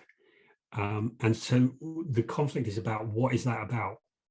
And then you have to go, if both of these are true, so this is the basis of conflict, is the acceptance that both viewpoints are equally valid. And so the problem of the blaming, gaming, and shaming is we're dismissing the other person's view, or not taking that into account. And that is about a power dynamic. But if we say they're equally valid, how can we coexist when they're equally valid? And that means that you have to raise your thinking about this issue to a higher level, and that's where you resolve it. And all of the other things about how the conflict plays out, how emotionally it triggers, and how long it lasts, all of those things are dependent on the trust in the relationship, the closeness, because this is where trust is really key. And you trust in the way that someone responds, in the integrity that they have, in how their words match their actions, in how kind they are, in how they are when you are in conflict with them. How you behave is what tells you the person that you're in relationship with. And if you don't have those, then conflict is much more scary and harder to resolve.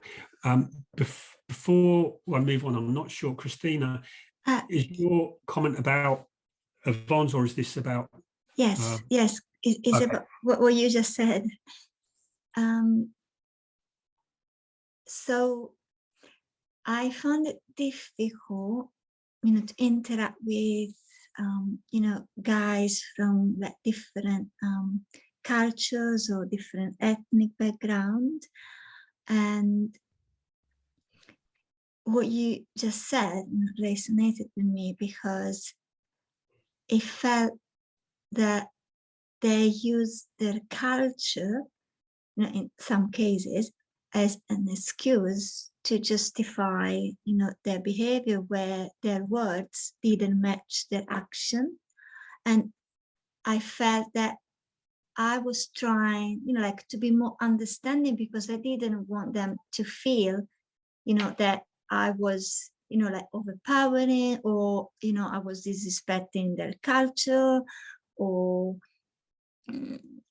I was not considering, their cultural needs. But then in some ways, I was the one, who was, not being, valued, or not being appreciated, for, the efforts that I was making. So I find it very difficult now to trust, because it's triggering me to, find out and understand when it's my responsibility, or, am I not being understood enough, or is it just that the other person,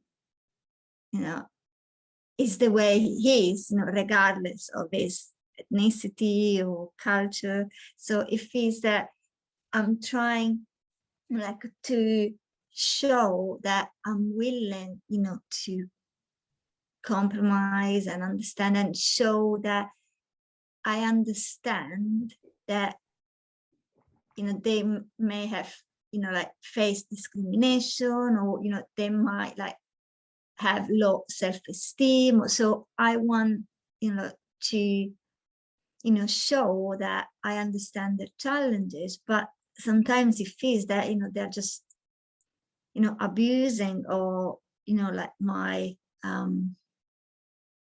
my empathy, or, my efforts. And when I don't, allow, some behaviors, I feel guilty, because it feels that maybe I don't understand the challenges, or maybe, I can't understand well their needs, because we have these cultural differences. So I don't know how to build trust, when I can't, have some, sort of languages, love languages that are not influenced, too much by cultural differences or cultural needs. Well, I think the culture is a construct. Once you've had the conversation and it still persists, and it becomes an excuse, and people will often make excuses as a manipulative way of getting you to change, so that they don't have to change. Because there is a power dynamic in every conflict. Every conflict is essentially a power struggle. And if you want your way, more than you want the relationship, you will manipulate, you will use force, aggression, to get your way. That's the blaming, shaming, gaming. And when someone is blaming, shaming, or gaming, it's because they're not capable or they don't want to have the deeper relationship. And people will use all kinds of excuses like mental health, sickness. This happened to me when I was a child. The reality is that things do happen. There are reasons. And lots of people have had bad childhoods, but that doesn't mean that you have to accept anything less than you expect. So this all comes down, it does come down to your boundaries. And the thing about boundaries is they are dynamic. So every time your construct change, your boundaries will change. So there are no static boundaries. But essentially, for me, the goal of all of this, of knowing, like for me, it's more relational than relationship. Because once you say it's about the relationship, and this is what people have, it's like about happily ever after, I have to make the relationship work. It's not about the relationship, it's about you. It's about all of us are individuals, and relationships are there to serve us. And it doesn't mean that we do them in a manipulative way, that they serve us and don't serve the other, because the real relationship is one where we're both working to enhance each other's lives. But you can't take responsibility for them, and you can't mother them for what they lack. And if they don't have the self-esteem, if you tell someone once and they're not making an effort, it's because they don't want to, or they're not capable of. And you can't fix that. The trap of the relationship is, if only I was good enough, the relationship would work. And you can't. So essentially what you're doing is, if there's two sides to a house, you're shouldering all the weight of it so that they don't have to. And you can do that for a while, but it will crush you. And when it crushes you, like, the relationship will collapse anyway. So one of the things is, we get invested because we have feelings for people, and we want, and in the same way, like if you're investing, like financial investments, shares and things, people who lose money, it's because they get emotionally invested in sunk costs and all of those other biases. And in the same way, in relationships, we do that. So for me, it's about relational. I didn't answer that, but the ultimate goal is not happy ever after, but freedom from relational stress. Because relational stress is your decisions. And you decide, one of the levers is you decide who you commit to.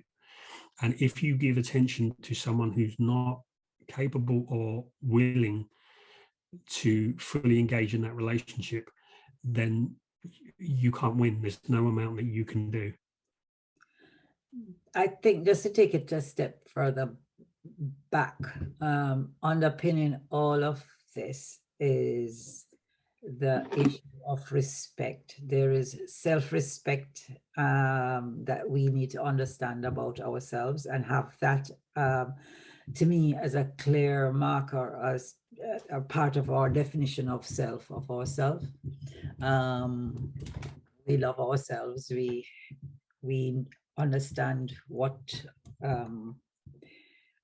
we will have in our space, what we will tolerate, what does not go against the grain in terms of what we believe in as being a representation of ourselves, of the best self that we can be. And then there is the mutual respect between partners. And I use the word mutual in the sense that it is more or less equivalent. I'm not saying it's 50-50, but it's more or less equivalent. And if we don't have that, then, as you're saying, Rob, this whole relationship is not the foundation is on which it's to be built is flawed. And I think that is where sometimes the conflict comes through, because that respect and that wanting for the relationship to work, those things are not operating in tandem. Because you can have a relationship and for all intents and purposes, it looks okay. But the respect goes one way, more or less, most of the time, rather than it being a equitable situation. And I'm sure you've seen there are lots of permutations as to how it plays out. But on the surface, it seems fine. It seems okay. But in many instances, what may happen is that there is one partner who has been browbeaten down into submission. So they go along with the flow. So, but their desires are really suppressed. And so they have low esteem and issues, or, whatever issues, they're not content. They're not heard. Their opinions are not respected. It's the, don't worry your little head about matters of state. What do you know, kind of thing.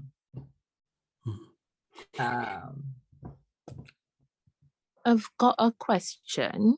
I think maybe Sandra can answer, or even Rob, Christina, Lynn. Do you think, I was just thinking when Rob talked about the bricks, when you put the two bricks together in the house, and if you're the one who is shouldering the relationship, the person just won't move from where they are, and then eventually that relationship will collapse. And I was thinking, are there times in the relationship where for one thing or the other, there will be times that you have that imbalance because of life? Like if someone is really ill, or if somebody is going through cancer and they're dealing with it, they're not dealing with really well, or, there's grief, and somebody is, kind of, lack of a better word, wallowing in that grief. What things happen, and at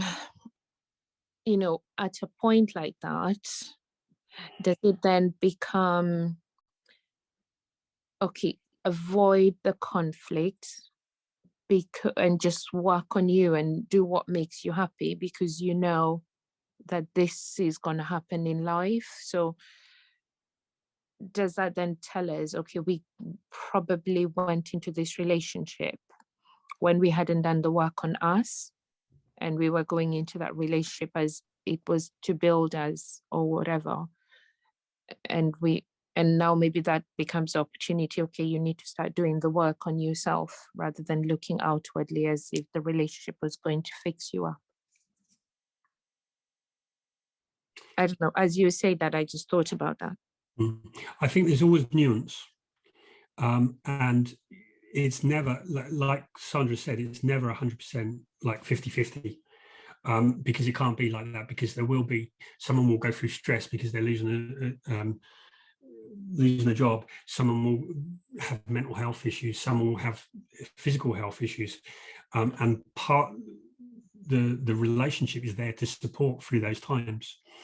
But the distinguishing thing is, and I don't think you should hide from the conflict, because that's what you're doing when in hiding from that conflict, is you're hiding what you truly feel.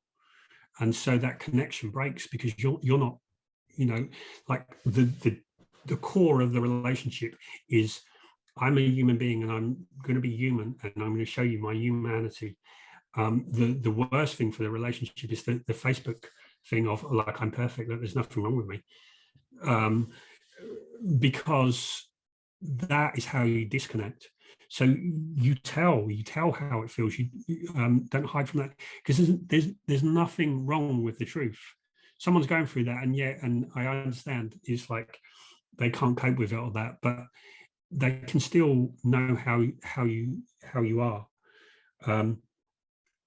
But I think So in that, sorry, Rob, in that situation, how do you then handle that? Because otherwise you might end up with conflict all the time. Well, if someone's going through that, it depends on what it is, and it depends like their capability and what the thing is. But let's say someone's physically ill, and you're picking up and bearing the weight for them. Well, if they're physically ill, they can still be emotionally, what we would call emotionally available, and still able, when you go, oh yeah, I'm really tired, I'm really struggling with this, and they go, yeah, well, I'm really ill and I feel really bad about it. But then you still have that, you know where the other person is. If someone, What if it's emotional because of grief and they can't cope with anything? Yeah, well then part of working through the grief is dealing with reality, and the grief is coming to grips with the reality, and it's just, the more that you can talk about it, the more that they can move through it. Because if you're not talking about it, they don't have to deal with it, and most people will hide from having to deal with it. So if you're able to talk, like, let's talk about how, so this is the levels, this is the construct. Oh, okay, yes. Dealing with grief is really about the construct. Because, so like, for example, let's use a relationship breakup, or even you lose someone, you know, like someone dies. Well, what you're really dealing with is the construct of what they meant to you, who they were in your life, what you were getting from them. And so when you've lost a parent or someone, what you've really lost is what they meant to you. And it's like all the emotional bank account of what they had in you were growing up, and all you felt, that sense of security and all of those feelings that you have. And so the conflict is really conflict is really about understanding. So it's going super deep into the construct. What did that mean to the person? What have they lost? What are they feeling? What are they working through? Because when you have a clarity of understanding what they're going through, that's going to change how you feel about it, because it changes your construct, and it changes what the meaning of the conflict is, because you're understanding the circumstances and the construct of theirs, which changes your construct, if that makes sense. So it's really about you yourself. Yeah. Do I know myself? Am I comfortable in myself without making whatever that person is going through personal to me, so that I can be able to put myself in their shoes and understand the construct of the meaning of the situation in which they're going through? But if I'm not right within myself, then I'm not going to be able to do that. Okay, there's something in what you... I'm sorry, I'm just going to add something that quickly. When my dad was in the hospital because he had cancer, despite, you know, all the pain he was going through, but he was still, you know, trying to, you know, support other patients, or, you know, trying to make us smile and make us laugh. So, you know, I don't think that, you know, depends on, you know, what you are going through, but it depends on, you know, how much you care, you know, and how much you want, you know, the other people, you know, like to, you know, to be, you know, well, and, you know, not to suffer.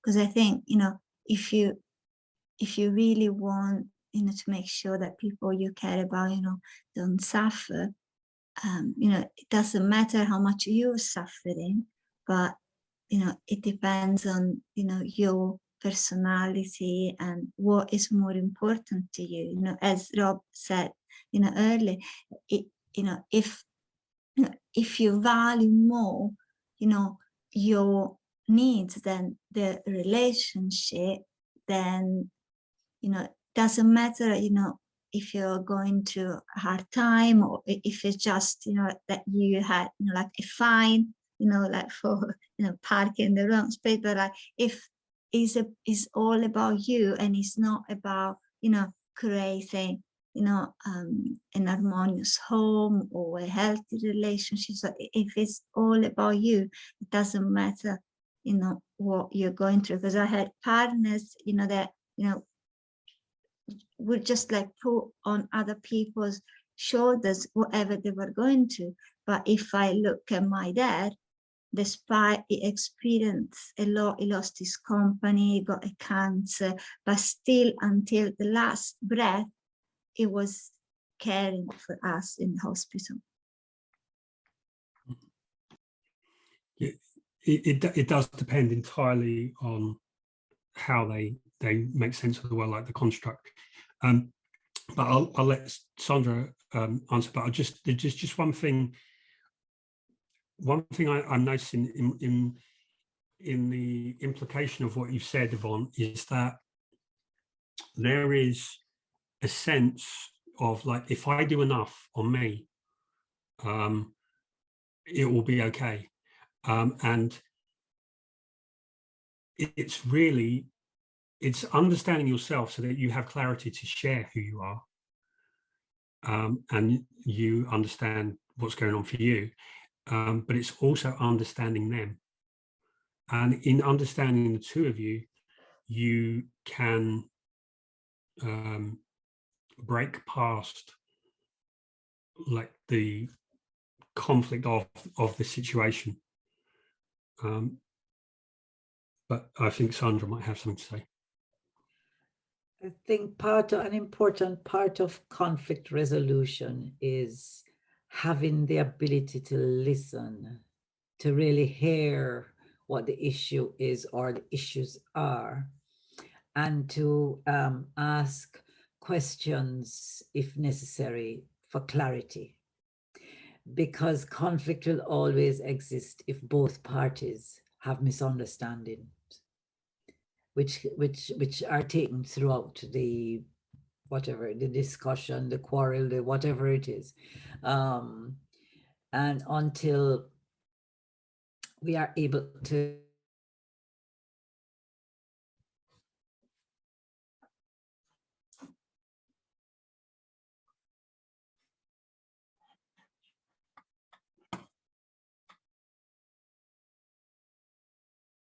I don't know if I've frozen or if Sandra's frozen.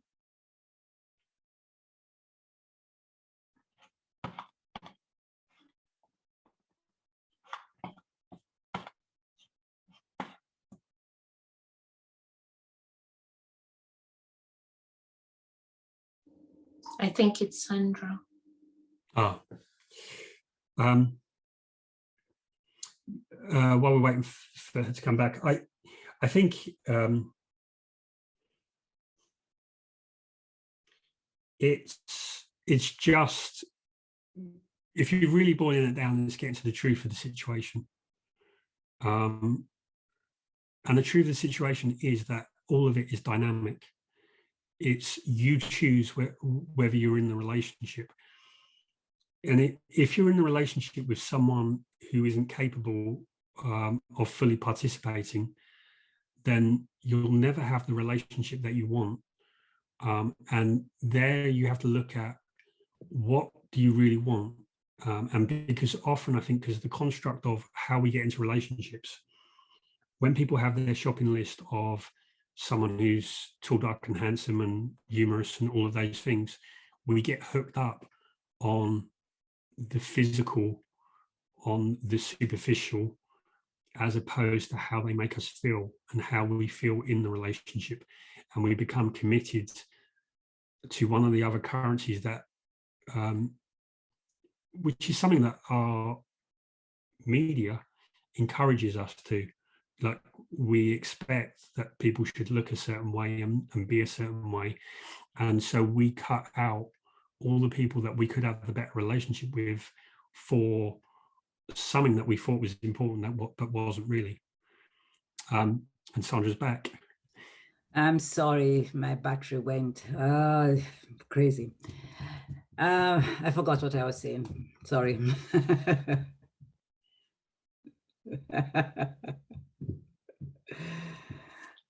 Okay. Well, we've run on. I was trying to keep to time. Last time was an hour and a half, and we've still gone past. But yeah, thank you everyone for being here. Great discussion. And today was about opening a discussion rather than concluding it. And it's just something which hopefully will be useful to think of the different levels in having more. So this is really what I'm using as a framework for how you use all the other stuff in conflict, but a way of having a language of being able to communicate it and understand it, of what's happening. But it's just one tool in the range of conflict, which is within the range of relationships. So hopefully that's something that we can build on in future meetups. I'm sorry, Rob, before you leave that point, you made a very important point, and I'd really love to, for us to explore it at some point, where you talked about the whole idea of you making yourself as resilient as possible in terms of your preparedness and your ability to deal with conflict, but that's you. But it's the other side. How do you embrace the other party?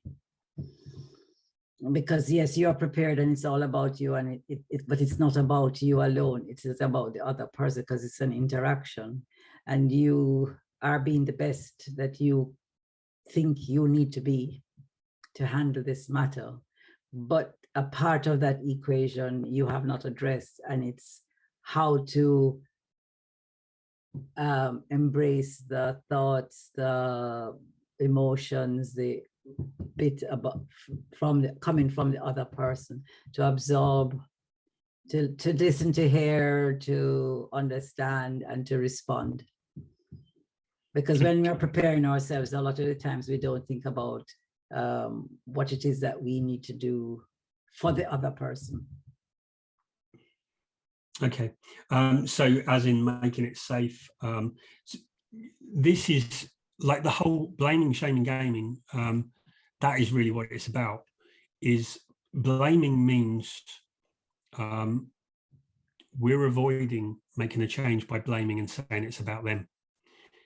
Gaming is about manipulating people in order to get a result. Shaming is about making people less so that you can have power over them. So it's about creating the atmosphere, creating, making it safe, building bridges. It's about the communication techniques. What I am doing is I'm going to be doing some workshops on not my ideas, but what I'm doing first is I'm going to take probably the 12 key ideas of relationships and break them into, we'll have Dan Weil, Howard Markman, and someone else on conflict, and then we'll have 3 others on communication, and 3 others on relationship connection, and maybe another 3. So probably in about, I think it's end of May. Yeah, end of May. They're going to be a workshop on conflict, which is going to be the key ideas from that. And that, then probably after that, there'll be I'm writing a book on fixing relationships, and the meetups are going to be basically where I work out the ideas, like testing each chapter. And so that's going to be about conflict. So basically it's about making it safe, creating a whole environment where you have, like we talked about, deliciously nutritious relationships of having integrity, vulnerability, by Christina, vulnerability, presence, and respect. So it's all of them interact. That if you can create that, then you make it safe. Then you, and then you can grow. But it's essentially the attitude is that you're growing together and you're taking it from where it is, as opposed to expecting someone to meet you where you are. So I think, and this is really what the conversation events are about really entering someone's world and really connecting. Because I think when you can have those conversations and get as many different perspectives, then you loosen up. So there's no quick answers, but that's the quickest. So we'll be your guinea pigs then. Yeah. Yeah. It's these kind of conversations that help me. For me, it's where I work out ideas, and then I develop them more and then present them in a more polished way. Okay, well, it's interesting, but I don't mind being the guinea pig. I'll tell you my thinking. I'm thinking how much value just this session has been, and all of you, but Rob for hosting the room, I suppose as well, is hasn't asked for anything, so I don't mind being a guinea pig to help, because I'm getting something out of it. I don't mind giving. That's my view on it. Thank you. I think so. Really, like John Vervaeke says, there's 4 ways of knowing, and he says it's propositional, which is like, here's what I believe. Process, this is how you do something. But I think really the power is perspective. The other 2, which are perspectival and participatory. And I think in this discussion, because we all come from different backgrounds, we all have different experiences, we see the world different ways, that like those bricks, we evolve from that discussion. So one of the things I'm really thinking about is, it isn't like people think the answer is the course, the book, but it isn't, because you've got to live that information. So like, if you really want to learn a book, you have to learn who influenced the person, like really where, like people like to be, the American thing is we're self-made and I made it myself. You didn't. You came from a system that taught you everything and gave you the infrastructure to do it. And it's understanding those roots. And if you can understand that lineage and that roots, then that's when you can understand what someone had. And the other thing is, it's about the community, and it's about having the support and the different ways of interpreting it.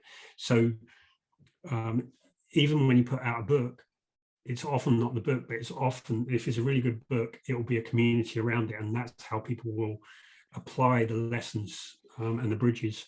So yeah, it's the conversation, and it's part of this is sort of an experiment in how do you develop the community and the space for people to grow, because you can only take on so many ideas at a time. So you can't download someone's life experience in that. But so like Sandra's been here a year and we've been having these discussions. So like nothing I said is new to Sandra, because all of that, those over like the last year and a half, yeah, we've had those discussions, and part of where my ideas and what I'm thinking has come from Sandra, and the other people who are here. And so, yeah, we develop it together. Like No One Owns Ideas, they come from what you're surrounded around, and it's creating that environment and that support and that community that enables people to develop and grow on their own journeys. So thank you for being. We are non-confrontational as best as we possibly can be. I endorse it. It has really been fun. And I am not a psychologist in any shape or form. So this is a new way of thinking and being. So yeah, I can say that it has been good. It is good. It continues to be good. You see, I think one of the problems is that relationships, like therapists and things, are it's like within a closed system. It's like someone develops a counseling or therapeutic approach, and they all train each other, and they're all within this microcosm. Oh no, this is the right way to do it. Whereas actually, what I try to do is I try to learn different ideas. Like we were talking about, basically anti-fragility, which is Nicholas Taleb's idea that a system is strong and like a resilient, strong system is anti-fragile, whereby conflict, the more that you try and break it, the stronger it becomes. And like Infinite Game, all of those, they all apply, but people, like so many therapists are within their own ecosystem, and they don't, so they are limited by their own view. And I think we have to integrate all the different views, like learning medicine of how that's evolved for relationships. Anyway, we've gone super over again. Yeah, oh yeah, but I think it was worth it, because conflict is, and as a matter of fact, I have a funny feeling that you're probably going to come back to conflict, because it's a serious thing. We don't think about it until we're confronted by the effects of it in many instances, that this is what we have been dealing with. Because I have seen where conflict is that rumbling thing in the background that is, we call it discord, a sense of discord, but it's an unresolved conflict that just creates that atmosphere. And I think we sometimes recognize it, but we don't have the tools, or we don't have the strength to put the whole ego and priorities and all of those other extraneous things in their proper place, so we can actually deal with the root cause. And to me, it's at the heart of many I don't want to use the word earth-shattering, but really important aspects of our lives. And it carries through. And we have a lot of regret sometimes, because we think we have not made the right decisions. So I leave that with you. I think it was good. Yeah. I mean, for me, my like the bit that I like, my bit, I think I can add to relationships is really about construct. But the three things that I really see as critical in terms of relationship is conflict, communication, and all of them lead to connection. And so that's really where I'm focused. But with your question, because I think you've asked it a couple of times, but if you're able to really articulate, and I get the sense, but I don't fully get it. And I know it's about how do you do this in practicality, based on someone who hasn't seen it in the same way. But if you can really articulate it and put it to me, that will be the question I will figure out, like I have in my background as I look at experiences, and then I'll be able to focus more on that. Okay, okay, you mean the question that I was posing about the other person? Yeah, Okay, yeah, because that is the real stumbling block. yeah. And I've heard it said before in other words, and I know, but I haven't. Like, if you could articulate it really well and email it to me, then I'll have that question. And somewhere when I see it, and the experiences it will trigger. I'll have to think about it because it's kind of a fuzzy, Yeah, blurry kind of thing, because you're not preaching to another person. It is about having an openness to hear from them, but it's also, yeah, I think. I sense it, and it's about growing together. Yeah. But I haven't fully got it because I haven't really got it. But I know that is going to be the issue. Yeah, and it's also being true to yourself while accommodating the other person, because you have to accommodate. You have to listen, you have to hear, you have to be open, you have to make, as you said, make them feel safe and all of those things, which means that you're giving. It's not just about... The problem is, go ahead. The problem is some people, kind of like Christina was saying, I give too much. And then some people don't give anything. And it's having more awareness of that to be able to articulate where is the sweet spot of, the balance between, as Yvonne is talking about, the preparedness of one's self to address conflict, but in that preparation one has not made space for the person that you're having the conflict with, because all the preparation is about preparing yourself rather not preparing yourself to accommodate. And also cooperate, because we haven't spoken about that. There's cooperation between the two parties. Yeah, which is where both of you have to be willing to drop your models and go for the shared version. Exactly, it's compromise, it's making space for each other, and it is, again, and that has to be done with respect and listening, and so it's almost like putting together these factors which differ in every situation. So it's not a recipe, it is the components, but everybody's dish is going to taste different. That's exactly it. I think what you need is you need the ingredients, and then you put the recipe together, each as a unique thing. Yeah, I think I think that's going to be our work. yeah, but I think we're making a lot of progress, because, as you know, I'm every now and again I start to relate the stuff, related. I'm saying, okay, fine. In my scientific world, this is it, because when you were talking about the adolescence, person and so whatever, and I said, yeah, resilience is like a resilient ecosystem, you know, building resilient communities, kind of that kind of thing. It's about inner strength, it's about all the different components that actually make you strong and make you able to address any adversities that come your way, because you have these tools in your toolkit. Yeah. Okay. Well, have a good week.